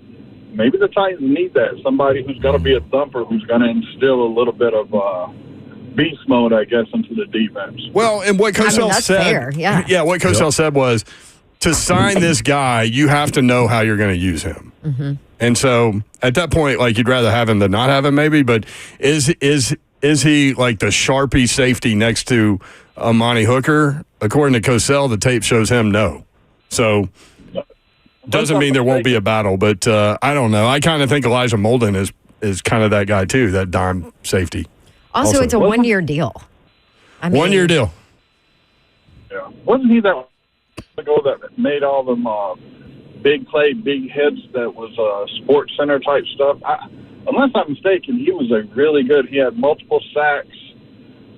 He's probably known more for being like a linebacker type, and listen. The Titans have been short on linebackers for a while, so maybe that'll be a good thing. Yep. Thank you, brother. Appreciate it.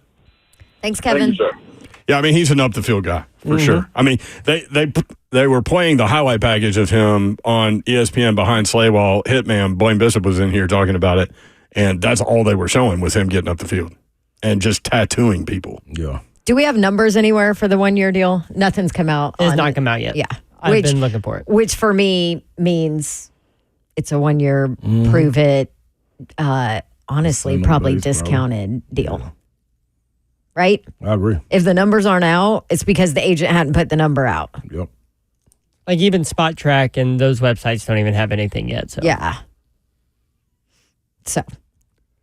Real quick, this is off topic, but I just saw it on television, and Slay sent this last night. From Ross Dellinger, Pac-12 holding a scaled-down media event, 2 teams, in Vegas with an open bar. Smart. Commissioner Teresa Gould opens the event by gesturing to the bar. We're drinking tonight. If anyone has earned the right to drink, it is the Pac-12. I don't get better than that, man. How about that? They don't get no better than that. The Pac-2. That's what I'm talking about, man. 615-737-1045. Anybody check on Kayla? Is she still good with all this? With the her Cougs? Oh, no, she's not good with it. No, She's not she good can't with be. it. No. Would you be? No, I'd probably pick another team.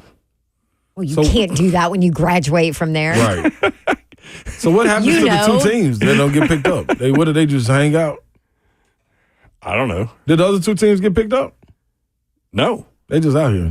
They're in Vegas drinking. They're in the Oh, Pac-12. that was real. I thought that was fake. What I said. No, that was Pac-2. Wow. that was real. Oh, that's You crazy. thought you sent us something fake, but it was real. Yeah, I thought that was hilarious though. Like, dang, you people crazy out here, man. What's funny is, like, we'll go to SEC Media Days, and they do have, like, an open bar also.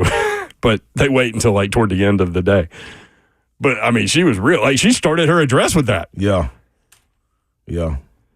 Can you imagine that meeting? Like, what are we going to do about Media Days? We only have 2 teams.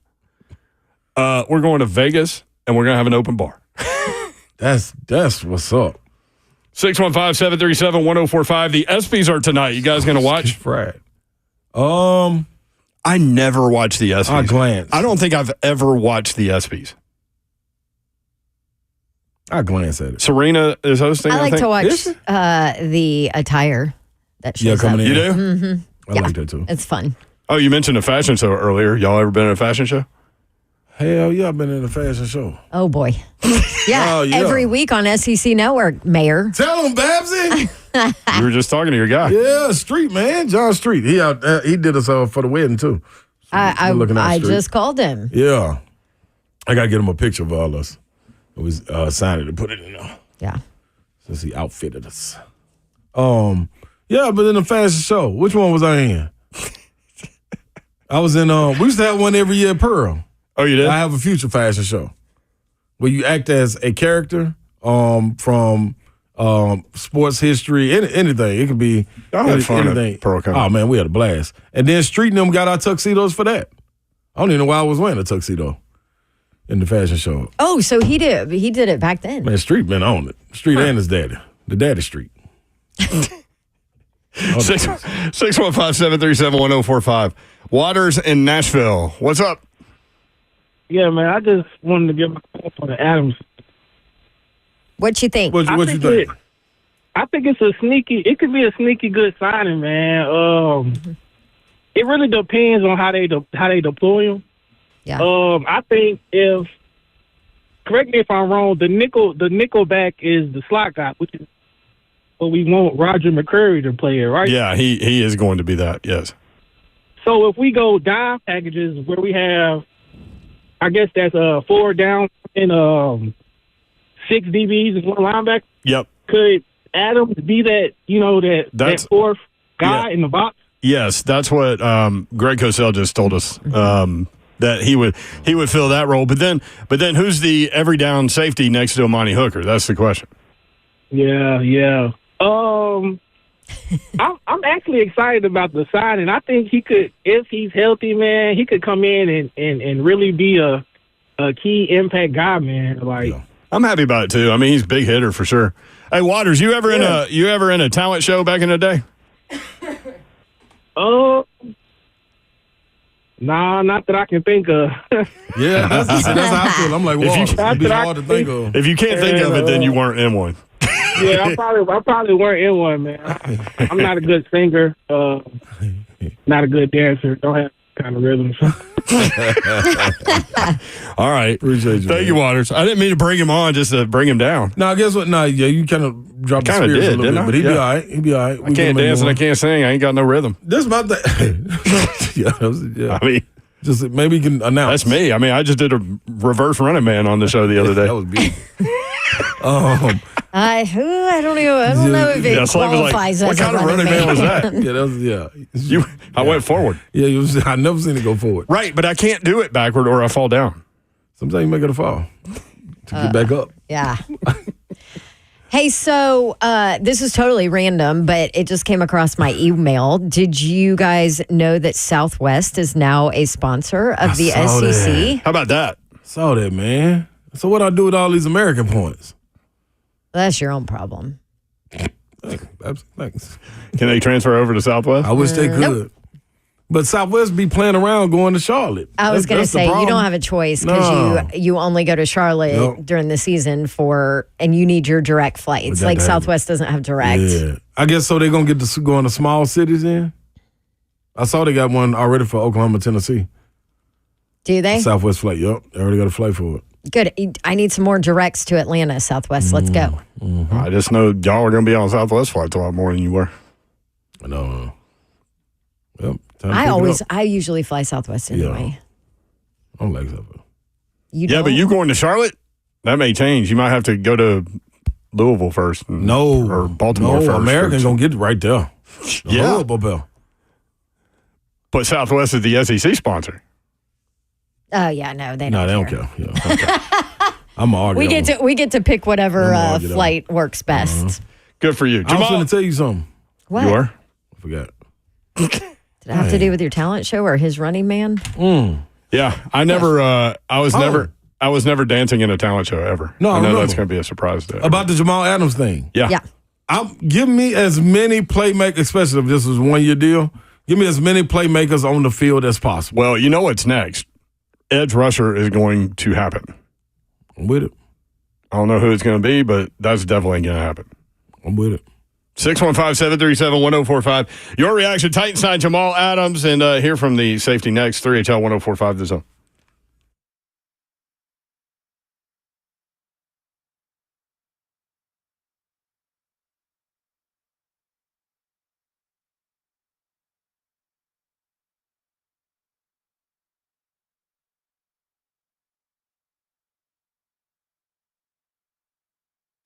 Go up to Dodge Chrysler Jeep Ram. That's where you need to go to get that next new vehicle, whether you're looking for a car, truck, SUV, or Jeep, new or pre-owned. Daniel Gupton and his crew ready to help you out. And Gupton Dodge Chrysler Jeep Ram has the perfect vehicle for you to make this the summer event. Come in and test drive a new Jeep Gladiator or Jeep Wrangler and see for yourself why these Jeeps are red hot. Maybe you need a new pickup truck. Ram has a perfect truck to pick you up. Select your size from the Ram 1500, 2500, 3500 with an array of packages from Longhorn to Laramie, plus more. Just ask him and take your test drive. Go into Gupton now and get red hot savings at the Make This the Summer event sale. Gupton Dodge Chrysler Jeep Ram.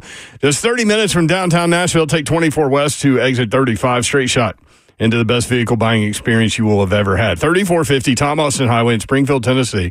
Again, just 30 minutes from downtown Nashville. Check them out online, GuptonMotors.com. All of the inventory is there. All of the dealership information is there. All the sales are there. So check them out. Go take your test drive and get in that next new ride. Gupton Dodge Chrysler Jeep Ram. For the best selection, the best savings, and the best service, you got to go to Gupton. GuptonMotors.com.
3HL 1045 The Zone. Britt Doherty, Don Davenport, Ron Slay with you.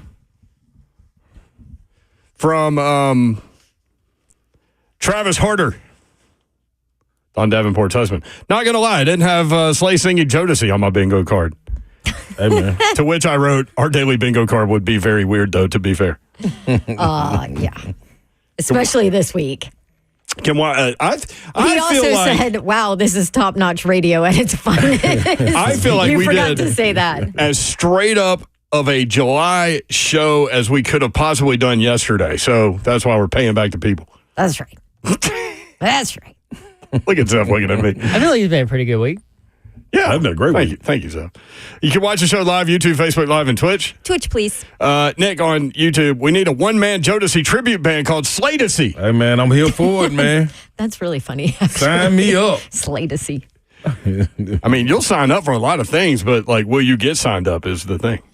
You did a pretty good job. I'm not going to lie. I'm telling you, man. All right. Okay. Wait, I know what to do. What did happen to Tevin Campbell after his voice changed? Did he try to keep singing? Because I never heard anything else about him after his voice was not high ananymore. Yeah, he should have he did the right thing. Rolled out. Sometimes just leave it as great. Don't try to be greater or be the gooder. Oh, my gosh. Yeah. One of the political candidates made a comment that was interesting. He said, I'm going to do the goodest job. As long as I did the goodest job I could do. Yeah, I like it. I decided last night. Wait, which candidate do you think it was? That's the question. Shoot, who knows? Politics aside. It's pure entertainment. I decided last night after our date night that I'm going to run for office. Y'all, you sure did. That was some wild stuff going down last night. Here's the thing. Here's the thing. Before I caught it, like, it was all in motion. There were like 15 texts before I caught it. Yeah. Mm-hmm.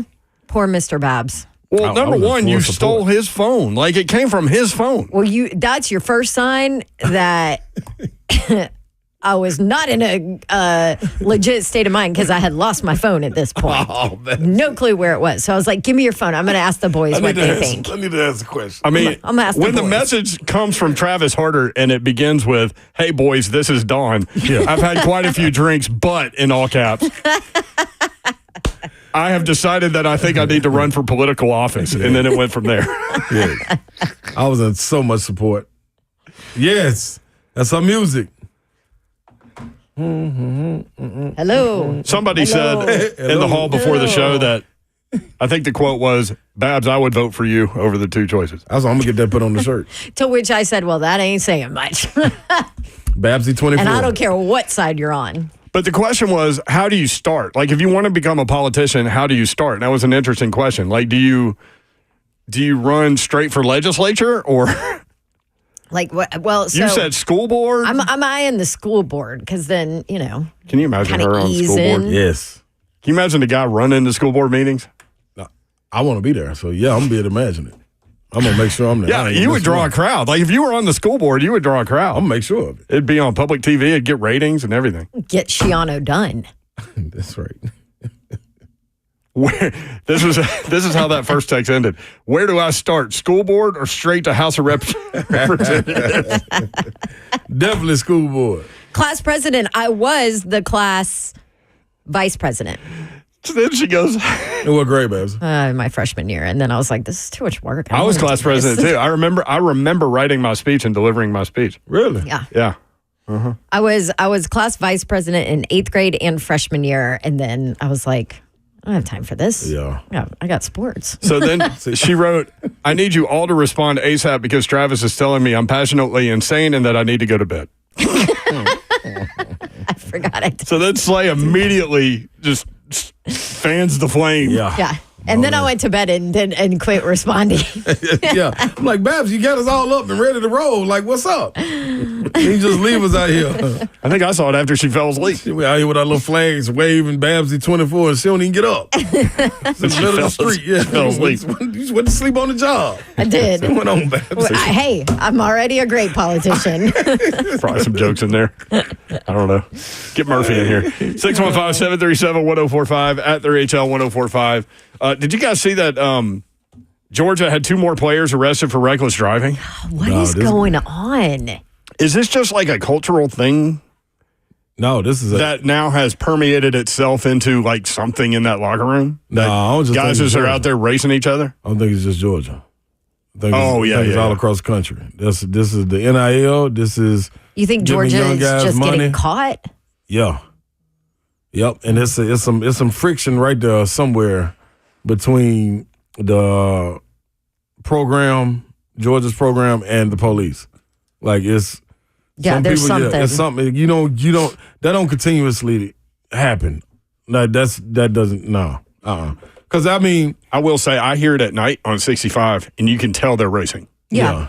Like it's everywhere. Nolensville Pike is like a death trap. Old at Hickory night. Boulevard too, Yeah. notorious. When they came back Brooklyn. with the Dodge, the Charger. the Charger, the Hellcats, The Hellcats, yeah. Scat Packs, all these, man, like you giving these guys. Excuse me, in my age, it was that was so old in my old age, in my era. It was You're that guy. yeah, right I'm now. that guy. Yeah, that it was in go my buy a chain. day. Yeah, you got we had big chains. Yeah. Some earrings or something like that. But Boxes then you had in a the little trunk. cooler car. Yeah, we had speakers. But other than that, Don that was had it. that. Yeah, that's what I I'm had saying. a That was Kicker our 15 era. in the trunk of my Saturn. That was our era. That's what it was about. In the trunk of your what? Saturn. Saturn. That's it. Yeah, you know what I mean? You had to come with it. So you got that. But this era is the Scat Packs, fast cars. You know what I'm saying? So So Trevor let me ask you Etienne. this. Trevor Etienne was recently charged with reckless driving right when he transferred from Florida to Georgia. From the Atlanta Journal-Constitution in June of 2023, so this is a while ago, nearly 300 players had been cited. That's a problem. Not different players, but players had been cited nearly 300 times since Kirby Smart took over. that's a problem.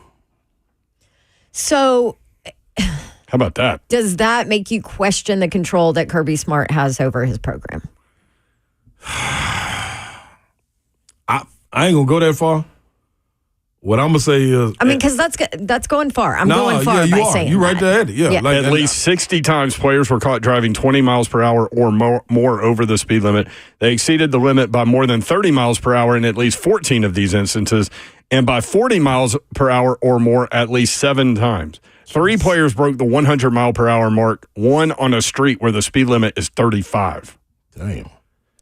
Getting it. See, I'm on the other end of the spectrum. I think it's some the police or somebody like they not liking what they seeing. You know what I'm saying? Like, and You think, and pulling them they're on. looking for it. Yeah, and it ain't hard to find. No, Like, you we can talk hear about it. all That's the what I'm time. saying. Yeah. You can hear like, it. It ain't hard to find. All you got if you go to any, and I just use the SEC for example because I've been to those schools. Like, you go to any parking lot where the student athletes park, all you gonna see is souped up cars. Mm-hmm. I mean, at least 15, and I think I'm being on the low end of it. So imagine them coming out with that adrenaline. You know what I mean? Like football players and listen, I ain't picking on football players, but they off switch is broken. You know what I'm saying? From the adrenaline, competitive edge, like it's broken. Like they purposely break it. They probably break it themselves. Like they don't want to off switch. They always on from when they get up. I've seen it. A little one. Like this wrestling it's wild. It's wild, man. Like I'm telling you. So They're that always on the carries go. over that carries over to everything they do. You done seen them in intramurals. How does it look when football players come play intramurals? They're ready to fight. Wild. I'm telling you, man. Like it's so. I mean, it's in everything they do. You're taught to play fast, don't think, react, instinct, go. So why am I getting in the car and do something different in a car with this much power? So And it's then you stay off campus. A collection of reasons. Yeah, I mean it's a whole. Exactly. And I don't think it's hard, man. It's a lot of kids, man. 100-something kids that you got to be over. It's a calamity kaleidoscope. 615-737-1045. Also not on the bingo card. We'll be right back.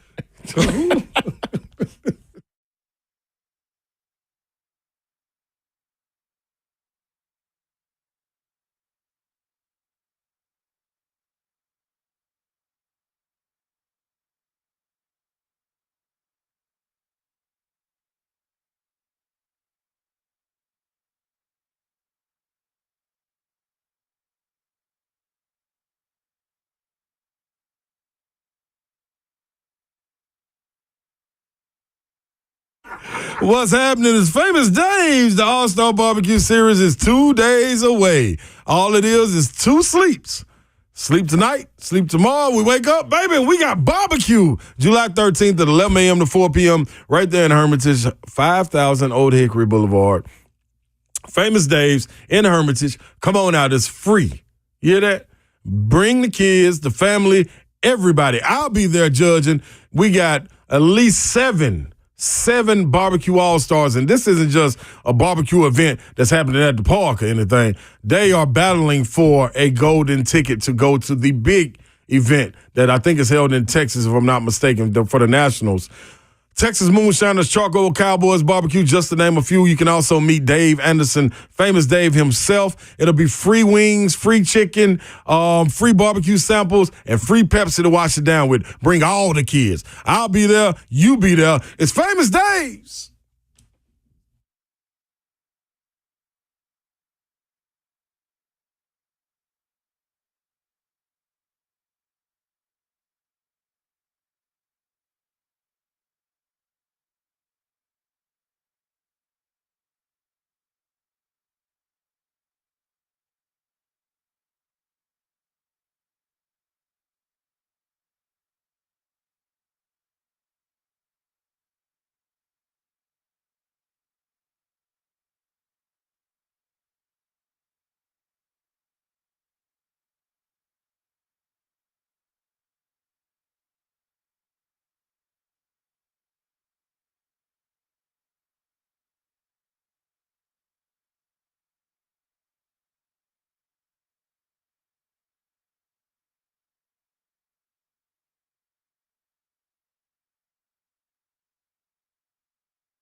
3HL 1045 The Zone. Britt Doherty. Don Davenport is here. How about that stuff? What's Quick. up? That's right. She don't even have her Bring the headphones energy. on. Let's go. 5 o'clock hour. We're in it. Damn, man. Look at the traffic on Division. Ugh. Where are they going? Or not going? Home. Or not? A happy hour. They're just sitting there. Oh, maybe just chilling. Yeah. Slay's chilling. I'm in the building. That'll be ready. I don't roll. So, never miss a minute of 3HL. Ever. Here's another example. You might have missed Slay singing like an extended version of Jodeci. Yeah, man. And talk doing to me. it, I mean, pretty decently. Yeah, you did great. Yeah. Like to have BMI come down here? Yeah. No. Not BMI, that but like decent. that's a publishing group, but like Universal Music or something. Oh, okay. Yeah. Well, I need to get published Like too. Chris Stapleton's people. Why they can't publish me? Well, you go to BMI after you go to the Yeah, label. so that's what I'm saying. Maybe they get a wind over and then they go tell the label and like, hey man, y'all need to get down there so we don't beat y'all to the punch. Yeah, I'm gonna need you to step back Well, here's the thing. just a bit. Maybe your guy, Chris Stapleton, was listening and was like, damn, Slay can really sing. Hey man, let me tell you something about him. And then he calls his label guy, Chris Brian Wright or whoever. Chris Stapleton. I don't know you on the first name basis yet, but I am. You love him. Like he ain't understanding me. Chris, somebody put the word out. Chris Stapleton, you got a concert coming up here soon. The August the 10th is the one I want to go to. I think you got it the 9th and the 10th, Friday and Saturday. I want to go. Chris Stapleton, you need to have your biggest fan there and probably your tallest fan. I was going to say, you are the biggest fan, for You know sure. what I'm saying? Yeah. Like, you know how much he's overloading my playlist? Well, I understood how much you loved Chris Stapleton when we were going to Army Navy a couple of years ago, and you were on the airplane and you didn't have your headphones. Y'all know what happened to him that time. And so you were just holding your phone as close to your ear as you could and keeping it as low as you could, but everybody on the plane could still hear Chris Stapleton. That's my boy, man. Which normally I would just freak out on you about it, which I did tell you to turn it off. But I'm like, at least it's Chris Stapleton, though. Boy, Like, you should have seen I feel Babs. like everybody loves Chris Yeah, Stapleton. you can't hate him. Right. You should have seen Can't Babs dislike him. at your wedding when I had my phone out when I wasn't supposed to. Ah, so you out of order. I almost murdered him. She told me to put my phone away in so many words. What was my response back to you? No. It might have been an F word involved. Might have been. Can you imagine anybody, like, what state I was in to be able to tell her F you? What? Outside, And too? I mean, he did it like the ceremony was going on. So it's not like I could have like It was my fault. Snuck and did it. I'm gone sorry, after Slay. him or something, you know? I'm sorry, Slay. I was out of order. You're out of order. This whole court's out of order. This whole wedding party's out of order. 615-737-1045 is the number. Your take on the Titans signing safety Jamal Adams. I just walked around the building and got a lot of response about that. Was it positive? Our guy Will B downstairs said he was exposed in Seattle, can't cover anybody. Well, okay. Which, I mean, that How is do you the really book. feel? That is the book on him, that his coverage abilities are I mean, not great. listen, that's exactly what Greg Cosell said the tape showed. Cosell at 4 o'clock, you can go back and listen to the podcast. Cosell said the tape shows Jamal Adams as a dime linebacker. Mm-hmm. And do we think that we bringing him here to cover? I think there's a relationship involved with the defense coordinator and one of the defensive backs coaches that goes back to the Jets. I think that he has a similar mindset to a lot of the guys that they're bringing in here. Both corners are physical, get up the field guys when needed and attack the run game. I think he's that. So I think it's a continuation of a mindset for sure. Do you Sharpie him in as the safety next to Amani Hooker? I don't know. And Cosell said tape doesn't show that, but he said for them to bring him in, they have a specific plan for him. Right. And package. Do you think that Justin Simmons is off the table now? That's a great question. Now that's a lot of money. I think it was too much. I But think this is it's a too one-year much, deal. but I don't think that this signing necessarily makes him off the table. I don't know about Simmons, But this is my thing. But another safety? Another player. This is one thing we got to learn. Another player, definitely. When it gets quiet, that's usually when a lot of things going on. If we ain't noticed that yet. So I'm with you, Babs. You still could sign Justin Simmons. Mm-hmm. Now, I think he probably wants too much. That's probably why nothing has been done with him yet. Or maybe he's just waiting until the day before camp. But at this point, like, now's the time to sign because you're not doing anything till camp starts anyway, you know? Yep, camp's around the corner. Right. Like you've made it past all the OTAs and all the stuff that you don't want to do if you're a veteran. Right. It's football time now. Right. Now is go time. So they report a week from Tuesday. Exactly. So I would think that Simmons' price is maybe steep right now. I'm with you. Like, for a lot of teams. If they view him like Cosell as a dime package thumper linebacker guy that can get up the field against a draw or a screen or something like that, then that makes all the sense in the world that maybe they could go get another safety. Because if they view him like Cosell does, that he's not the Sharpie safety next to Amani Hooker, then they'll still go get one. Yeah. Edge rusher too. That's a definite. 615-737-1045. Bam in Nashville. Bam, what's up? What up, man? What up?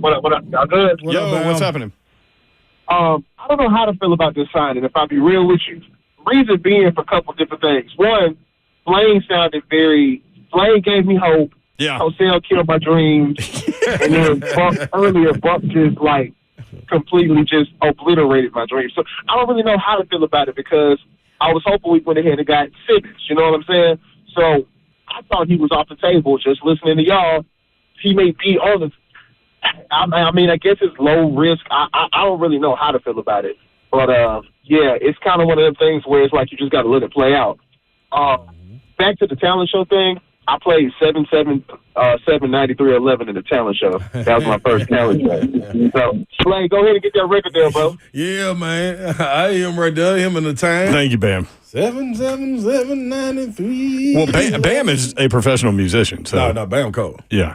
You've gone to one of his shows, right? He get down. Mickey played with him. Yeah. He get all the way down. 615-737-1045. Jimmy in Franklin works in the music business, wants to let us know how this works. Hell yeah. All right, Jimmy. Run us down. All right. What up, everybody? You guys do a great job. Thank you, brother. Appreciate you.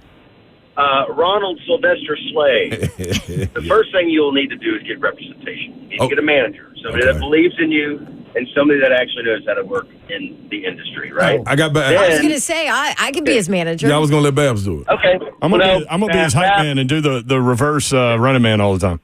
No, Babs would be a manager, not a manager, so that doesn't work. We work with managers, and those people don't know what the hell they're doing. So you find something, and you start making covers and put them up on YouTube. Okay. This is how some of these guys do it. Mm-hmm. Start doing covers. You start putting stuff on YouTube. Then you get some interest from a record label. You and your manager sign with the record label, and then you go to places like BMI, ASCAP, and CSAC. Those are personal rights organizations. Those are the ones that get you paid when your song gets played on the radio. A publishing company is like Sony has a publishing company. You could have your own. You could have Slay Dog Publishing and have it your own, and then have another company administer that. Yeah, Slay Dog Records sounds good. I'll tell you that. I like that right there. Are you taking Slay Dog notes? Records. I like that right there, Slay Dog He's Records. taking notes. Yeah. Slay Dog Records. Where are these notes going to go? They're going to be putting to action. Thanks to Jim. Jim putting this into action. He putting motion in the ocean. So, Jimmy, would you care to represent Slay? Is that where we're going? I got it. Yeah.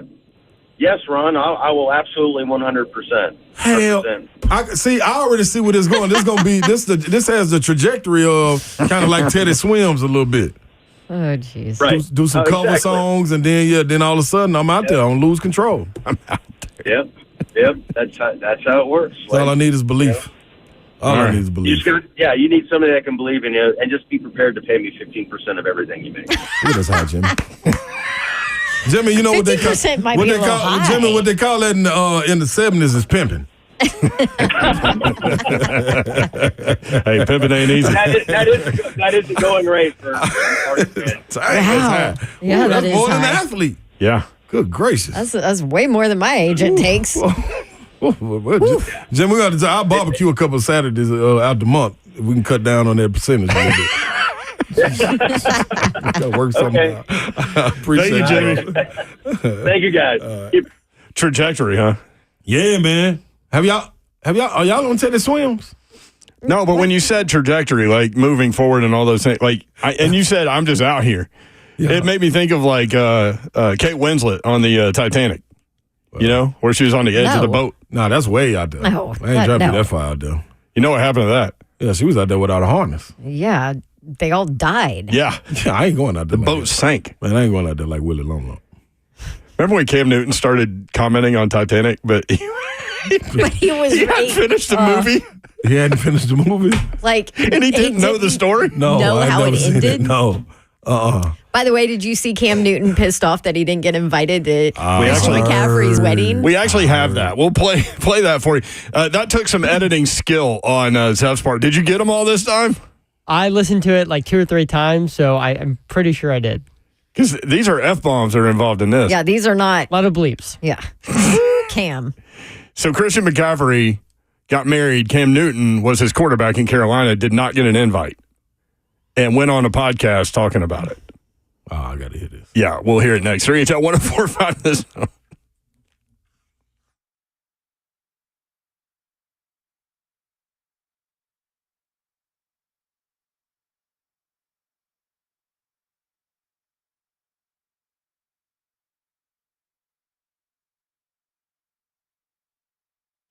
Tell you what's a well-oiled machine, that would be Outdoor Lighting Perspectives of Nashville. Bob Lyons, the owner, has been around forever, and actually over 38 years they have been making homes beautiful and stunning with landscape lighting, and they do any kind of home, any kind of landscape lighting.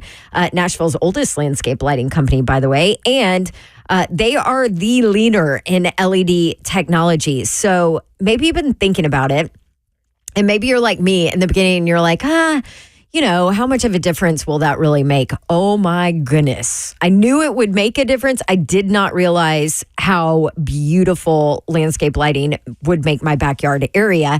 And they'll even give you a free nighttime design demonstration so you can see exactly how Outdoor Lighting Perspectives of Nashville can beautify and enhance your home. They do the design, the installation, and the maintenance on their lighting systems. So give them a call if you're looking for landscape lighting. They're the best. Outdoor Lighting Perspectives of Nashville. Easy to get a hold of them online. outdoorlights.com/Nashville.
So many people trust Two Rivers Ford. Football players, working moms, business owners. Why? Because Two Rivers Ford has been doing business with integrity for decades. Two Rivers Ford, the South's most trusted Ford dealer.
So, Brett Norley, not Davenport, Ryan Slay. Where was that vehicle fire that he did? Did Jeff just say? You know? I know he said somewhere around Hardin Place. Did he? I hope. I mean, not hope. I think. Hey, I ain't sure. That's why they let me do the weather. All the traffic. What's going on over there? Well, the promo we just cut for tomorrow. It's going down. Yeah. He said, I hope. How many times have you shook your head today? A lot. Man, so. You okay over there, Slay Dog? I think so. Hope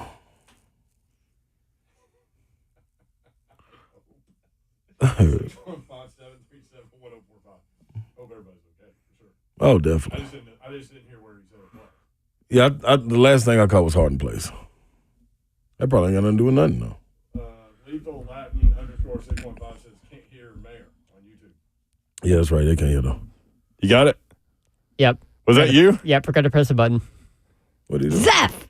Oh, Zeph. But see, I pressed the on-air button, but because usually when I press it, I run my finger across both, and I guess my finger just didn't touch the stream button. Man, and it's unfortunate, too, because I really feel like I said some just extraordinary things. No. Like Marconi award-winning Trust things. me, chat, you missed nothing. Yeah, I mean, that was like the apex of my career right there. And we missed it. Can we go to Big Savagery? Big Savagery, Ramon Foster, you there? Yeah, I'm here, Mayor. I'm with Babs. They didn't miss much right there, man. They didn't miss much at all. All right, good talking with you, Ramon. See you, dude. Yep. See, what he needs to understand is I have control over the phone. I know, but that's cool. But I know Babs can call me back on her side of it too. Plus, the way I saw Babsy dance moves in California, I'm forever Team Babs. Nothing can take me off that. Okay, That's right. Whatever you need, Babs. I'm all the way up.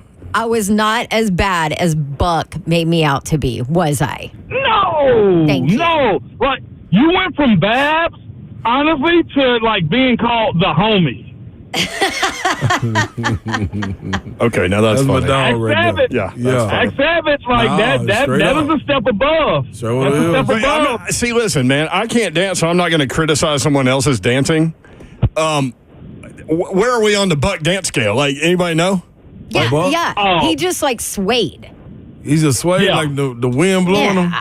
Oh, that ain't Hey, Savage. Yeah. He like Goody Mob. People don't dance no more. All they do is this. Yeah. Yeah. Yeah, see, that ain't gonna get it. They ain't gonna get it, Buck. So then he should not be allowed to criticize Don Davenport's dance abilities, right? No. No. Okay. No. I'm glad we Bab's got the that homie. straight. All right. Before we get into the Titans signing Jamal Adams, which I know RK Dub will cover. We just get to steal your take on it for our show now. Let's listen into Cam Newton. So Cam Newton went on a podcast and he's talking about Christian McCaffrey. Christian McCaffrey got married, but Cam Newton, who was his quarterback in Carolina, was not invited. So he said this about it all.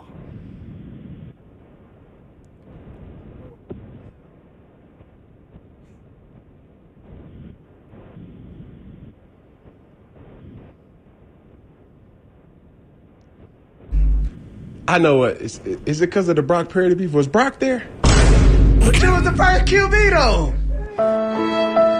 Man, there's probably so many people. Yeah, man! You lucky I wasn't there, see, man, because I would have crashed that motherfucker. I would have crashed it, man. Oh, my God. It looked like they had so much fun, man. I don't know if I would have been able to go. Sometimes. I at least wanted to say, nah, bro, I can't make it. I would at least wanted to give you a present or something. I'm going to send you a gift. I found out, Jazz said, damn, baby, they look good. I said, yeah, they do look good. First thing she said, Olivia changed outfits 3 times. One of the outfits could have been a damn Ashika hat. That would have been... Damn. See, Mac? I wanted to look like Greg. Come on, Greg. God. Look at him. Greg Olsen, yeah. That looks so... And typical C-Mac, looking like fucking James Bond. Yeah, dog. Like, what the is this guy not fucking sweat? It looked like fucking Greg came out of a pool. Yes. Look at his lips, guys. Like he drunk fucking gallons of wine. I wanted to be there, bro. You like you read up on the picture. Hey, you was going to leave me out, guys? From the photograph, it looked like they needed some color in that motherfucker. Anyway! Oh my God. Do I come off as angry? Just slightly. Finally, like I'm really now bitter. You're really angry. Like I'm really bitter. Now somebody can say like you sound like you bitter, bro. I am. This time. This time I am. This is the 4th and 1 podcast. Well, congratulations. Congratulations. So we're done with Cam. Cam not invited to Christian McCaffrey's wedding. I mean, would you invite that guy? I would. Yeah, I would too. I would. What? No way. And it's gonna be I'm gonna be real. He gonna bring one. The gift's gonna be awesome. But Christian McCaffrey just got broke off again. He don't really need nobody gifts. He probably told people not to bring anything. Right. But me, I'm inviting Cam. I'm gonna be honest with you. Y'all know how they say comedies are tragedies. Cam is really hurt by that. And if I was Cam, That's also, how I took it. Yeah. I'd be salty. Cam said he was bitter. If I was his career starting quarterback that lasted with him for years, I would be a little salty, probably more than a little salty. Every close person that I've played with, I've gotten an invite to their wedding. Yeah, Whether I mean, Slay invited Buck. Yeah. I mean, how about that? Cam hurt by that. Like I'm gonna even say he ain't bitter. Cam is hurt by that, and he got every right to be hurt by that. So the present obviously would have been a hat, right? Yes, 100%. And Christian McCaffrey, like you said, I say Christian McCaffrey looked like Captain America. But between him and Luke Kuechly, both of them look like Captain America. But I think he does take James Bonds now. He could have rocked that on the runway for the pregame. Mm-hmm. Yeah, definitely. Cam would have gave him a hat. I love it. Big shout out to Ramon Foster, RK Dub, 6 to 10 weekday mornings on 104.5 The Zone. All right, Ramon, we've gotten two different, very different opinions about Jamal Adams. So Blaine Bishop sat in here after his show, and I think had everybody thinking positively about Jamal, that, he's had some injuries, but, that last knee, and it was a knee strain, was in December, so he should be good to go. He's only 28 years old, and he thinks he's going to come in here with a chip on his shoulder, and he's a physical player that likes to get up the field and all these things. And then we had Greg Cosell on, who said the tape shows that he's a dime linebacker. So where are you on the Jamal Adams thing? I like it for this team because I also listen to the OTP with Mike Keefe and Amy Wells and Jamal Adams too. And one of the key things that he said in his conversation with them was it was fit. It was the scheme. It was the coaches. He understands his purpose here and what they're going to be asking him to do. I'm not sure if he's going to play dime, if he's going to go back and play safety next to Armani Hooker. But to me, it sounds as if they had a conversation that there may either be another move to be made to help him fit into the mold of what they want him to do and what he's capable of doing for this Tennessee Titans team. Because, again, his relationship with Denard Wilson is probably one. Denard knows what kind of player he is now at 28, about to be 29, I think in October. So with that being said, I'm listening to what he had to say as it pertains to the fit, the coaches, and the coaching. I think this is a great fit for him. And Mary, you just alluded to the fact that he said, he hasn't had. The last injury he had was like late December. Mm-hmm. He should be 100% healthy, and all things I heard from his mouth on the OTP is that he is, and that he's ready to play. And just looking at the way this transaction transpired, too, we are now, I think, a couple days from being in the middle of July. The safety market is getting tight. So when you look at his situation, you somewhat got to say to yourself, well, they probably got him for a value, and usually the first guy is usually the cheaper guy of everybody else. It wouldn't shock me if guys behind him probably got a little bit more, but the thing with Jamal Adams is this. If he got probably vet minimum or right above vet minimum, does that change your outlook on how he, or up to $3 million? If he got something like that, does it change your outlook on the signing? It probably does, because you got a recently All-Pro, Pro Bowl guy for a year to go and prove it. And I heard Blaine say it too. Like, you get a dude like him who is naturally an attitude guy, then you're probably going to get the best year that he has to hit the market one more time before he hits 30 years old. Yeah.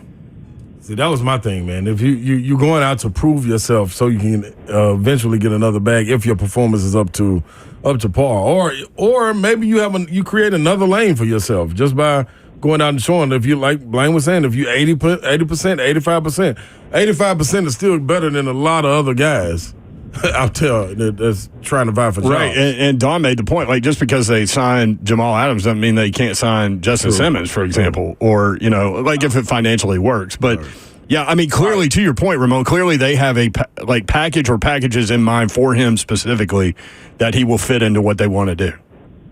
Man, if that's the case, if a guy like Cosell thinks he's a dime guy, it wouldn't shock me if they probably had another trick up their sleeve, that is, more than anything. Another trick up his sleeve as far as trying to build a complete defense to help facilitate a lot. Because here's the other thing, too, is Denard Wilson, Coach Callahan, I mean, everybody, Nick Holtz, these guys got to get guys inside of that building that they're very familiar with, right? That's another part of these types of signings is you got to look at a guy like Jamal Adams, right, that's probably got to be able to teach Armani Hooker some stuff, or Elijah Molden, or get the linebackers lined up. We're talking about what they're going to do with Kenneth Murray and Jack Gibbons, right? Like, there's a guy, Jamal Adams, that we know is very physical. I heard Mike Keefe say it on the OTP. Like, Jamal Adams in his last All-Pro season had 9 quarterback sacks.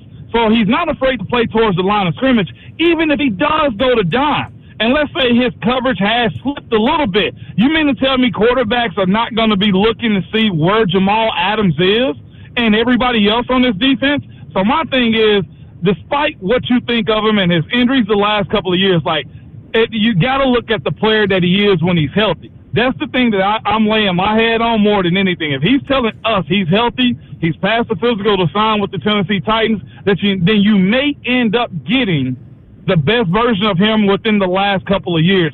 That's what I'm banking on. And again, Denard has signed guys, I think when we're talking about these profile guys, Cheeto, we're talking about all these other guys that they've signed, right? The common denominator in all of those dudes is what? Physicality, grit, and the will to want to go help their teammates out. And to me, if you got that, man, that is a dangerous place to be when you're playing against them on Sundays. Again, the outside guys have to take care of themselves, right? The corners. But if you're telling me I don't have to worry about Jamal Adams, as Greg Cosell alludes to the fact that he may be a rusher or he's covering tight ends, again, I'll take building a team like that than to say, all right, well, this is it and this is all we have. I have a feeling there's probably another move to be made, but that's just me knowing how these types of things work as it pertains to building a complete team. And if anything, you have depth, or you're giving Elijah Molden the ability to grow more at his position too. One move can really help 2 or 3 other guys on the squad, and that's what I like about it. That's the front line, and that's also the back end of stuff too. And I think I heard somebody earlier speaking about the one, I may have been Blaine, saying the one thing that the defense has in their back pocket at all time is the ability to create fear. I'm not sure who said, I might have been on this, I was listening to somebody, but Jamal Adams to me is one of those guys that creates fear. And that's what this defense is looking to be, on top of just being, what was that, dogs, right? I forget the acronym for it, but that's what they're looking for. Ramon Foster with us. By the way, multiple people telling us the reason why McCaffrey didn't invite him, he responded, said that Cam hasn't responded to a text from him in 4 years. Mm-hmm. Well, yeah, that'll do it too. That'll do it. Well, okay, what we have to also ask is, has Cam changed numbers? Mm-hmm. There's always Cam did respond with what number you have. There you go. There are always layers to the onion. Always layers. But then again, okay, Cam, you ain't reaching out to him if you got a new number. Well, Christian may have a new number. Oh, all the layers. Drama. All right, you guys will have all the coverage of this move, Jamal Adams to the Titans tomorrow. Maybe there'll be some other moves. They still got to get an edge rusher for sure, but we'll see. What you got, Slade? I want to know, Savage, what did you think about the situation with the Georgia players, man? This is close to 300 citations, for the Georgia players in the racing. ETN pled guilty to a DUI. Here's my thing, man. When it boils down to the NIL, and I think a court just said players can now be employees of the university and stuff. The thing is this, I think we're in the era in which we saw in the early 2000s. Y'all remember when the NFL draft and NBA draft would come on, and we see the players with the big old iced out watches and chains, and everybody thought that's what you were supposed to do. Well, at least that's what I did. I couldn't wait to go to the NFL. I ended up getting a iced out Rolex. I changed that thing out and got a plain Jane now, okay? Shout out to Genesis. But here's the thing, though, is what I'm saying. You give young men from any demographic, I don't care if they're white, black, middle class, upper class, low class, it don't matter. That amount of money that quick, they're going to do stuff that their parents told them they probably shouldn't do. And it's probably go out and buy a fast car. We're talking about guys with a lot of testosterone at an age to where you feel invincible. Babs, even as a female athlete, at 19 to 22, you were invincible, were you not? Yes. I know Savage was. I know Mayer was, and I thought I was too. If you give me $10,000 a month, and my car note is only, I say because they probably have no good credit, $2,000, I'm probably gonna go buy a Hellcat. Okay, I'm probably gonna go buy a Trackhawk. I might even go buy a Corvette because now I can pay for it. This is too much too soon for these guys, and I think George is the poster boy of NIL. And also, I'll say this too: George is also the poster boy of saying, "Oh, it'll be all right because we're winning." I'm going to say this to Kirby. Kirby, you've already lost one player, and that sucks. If these coaches and these collectives and these universities don't start getting these guys either financial advisors or setting tiers for them, hey, you were good in the weight room. Now you get the second installment of your NIL. Like, it's too much too soon. You know what I'm saying? And, think about a freshman with a 707 horsepower car. Babs. You are driving. You'll never be late for work with that car, okay? I would be trouble. Oh, it ain't just Georgia. It's everywhere. These coaches and these collectives got to start setting these payments in tiers. And I'm not pocket watching. I'm just saying this is a situation to where you got to be careful giving these guys this much. There's going to be somebody else that loses their son too, and that sucks. No parent wants that call. So on the way out, I'm just going to read these stats. And this is from a story in the Atlanta Journal-Constitution a year ago. This was a year ago. Police have charged Georgia players with traffic offenses nearly 300 times. At least 60 times, players were caught driving 20 miles per hour or more over the speed limit. They exceeded the speed limit by 30 miles per hour or more in 14 of those instances, and by 40 miles per hour or more at least 7 times. 3 players broke 100 miles per hour mark, one on a street where the speed limit was 35 miles per hour. And that was a year ago that story was written. So interesting topic for sure. All right. I'll say this, Mayor, real quick on the way out. So I went and spoke to the Vols, and you walk outside when they're leaving, all you hear is a big old roar, and that roar is a doggone Hellcat, okay? It ain't just Georgia. Others are probably just a little bit cleaner, but they got to get a hold of distributing this money to these young men so quick. Savage, I was in a 1986 Cadillac Brougham, okay? DeVille. I wasn't going fast nowhere, okay? And Rhonda helped me get a boat. A 2002 Pontiac Bonneville. Like, there needs to be levels to this, okay? Is all I'm saying. Right. Ramon Foster, Ramon, Kayla, and Will, 6 to 10 weekday mornings on 104.5 The Zone. Thank you, Savage. Appreciate you, Savage. Yes, sir. All right, big savagery, Ramon Foster. All right, more from Jamal Adams when we come back. 615-737-1045, 3HL 104.5 The Zone.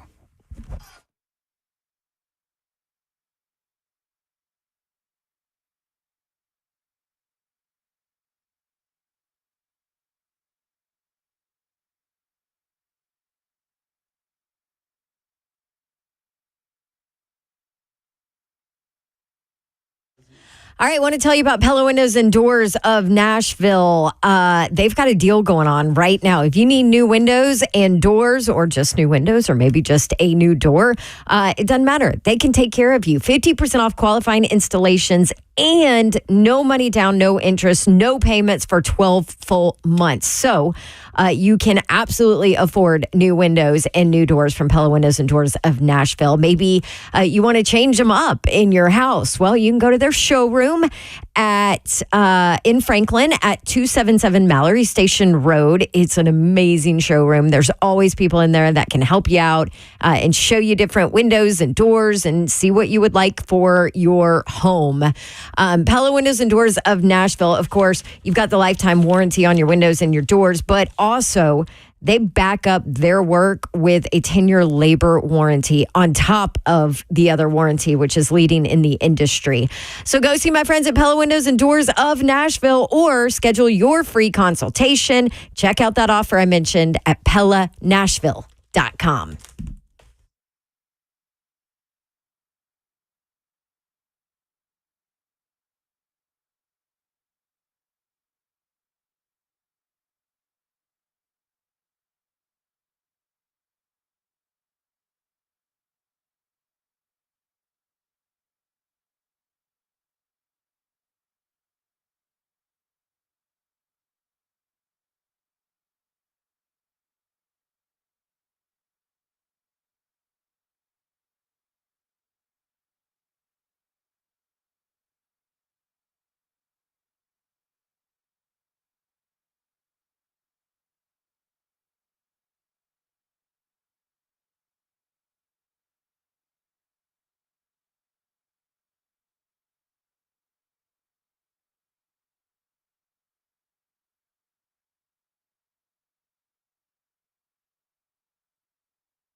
3HL 104.5 The Zone. Boy, we've been all over the place today. Hanging in there. We've been rambling. Like Waylon Jennings. Rambling man. Brett Doherty, Don Davenport, Ron Slay. Zeph said the vehicle fire was 24 and 840. So we were nowhere close. We said Harding. I hope you guys listened to Snort. Big snort. our traffic guy and not us. Slay said, I don't know. I think it's at Harding. Somewhere around there. It's not, actually. Yeah, that's wild. It's not even close. That's wild. Hey, real quick, before we hop into some of the Jamal Adams stuff, R.I.P. Monty Kiffin. Yeah, one of the greatest defensive minds in the game. Absolutely. Ever, yes. 84 years old. Yeah, it's funny. He was only a head coach once, NC State, and apparently he turned down jobs all the time. Mm-hmm.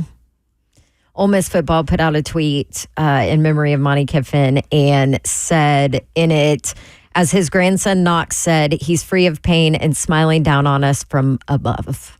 Oh. Please keep the Kiffin family in your thoughts and prayers. Definitely that. 3HL, Brent Doherty, Don Davenport, and Ron Slay. Jamal Adams, obviously the new Titan safety. How will he be used?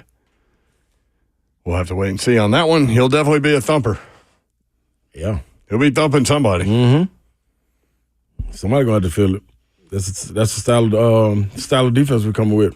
In your face, aggressive, attacking. He was on the Official Titans podcast, the OTP. You down with OTP? Yeah, you know me. He was talking about what his role will be.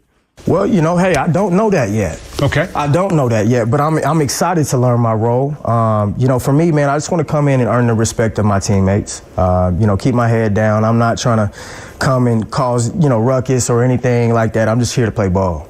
So with a coach like Denard, I know I'm locked in. I'm locked in for the journey.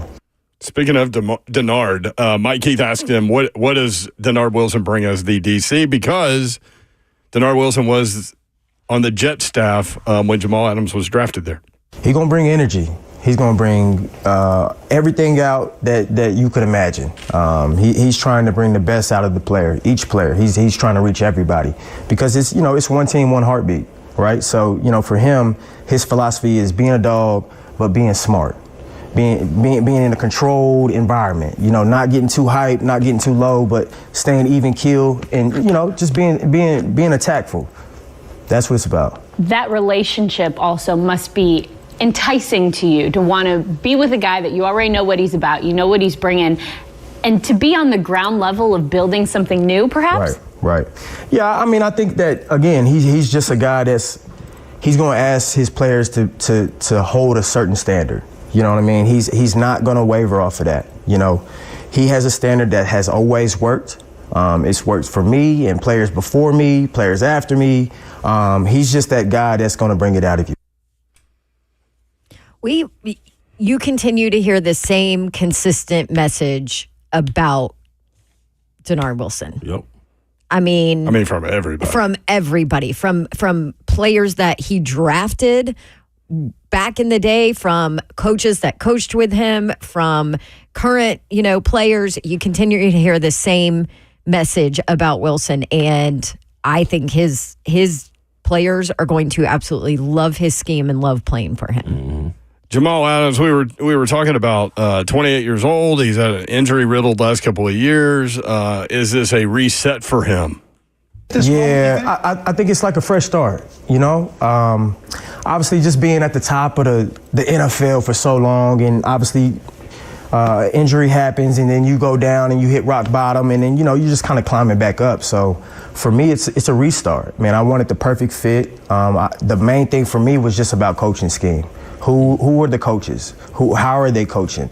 How are they going to get the best out of their players? Like, that's what it was for me. It wasn't really about money. It wasn't about anything like that. It was more so about Denard Wilson, Jack, Frank Bush, Rand, guys like that, the people in the building. That's what attracted me the most. Why is the people part the most important part? Relationships matter. They matter so much in this game of football, right? So for me, just over the years of keeping contact with these guys and talking football and seeing their journey of where they're going, coach here, or wherever, head coaching jobs and DC jobs, DB jobs. Just to see those guys, flourishing and doing what they're doing, it's a special thing. And as a player, all I can do is respect it. Trust, a big thing. You were talking about that earlier. Maybe you end up taking less money to go to a situation where you trust all the people that you're with. No, they're going to put you in a successful spot. Well, a spot to be successful. It's on you. Both those things. All in one. Dylan, sorry that we didn't get to you, brother. Please call back tomorrow. You'll move to the head of the line. Greg McElroy's got his top 25 out. We'll visit that tomorrow. Trash Talk Friday. What? There's nothing to trash talk. I'm trash talking the world. That's what I heard. It's Friday, too. Get Friday. We appreciate y'all including us in your day. Tell the world about 3HL and 104.5 The Zone, and have a great night. We love you. Good night. God bless. See ya. Wouldn't want to be you. Let's just Traylon Burks and Tajay Spears, or me singing Jodeci. It's late to see. Yeah.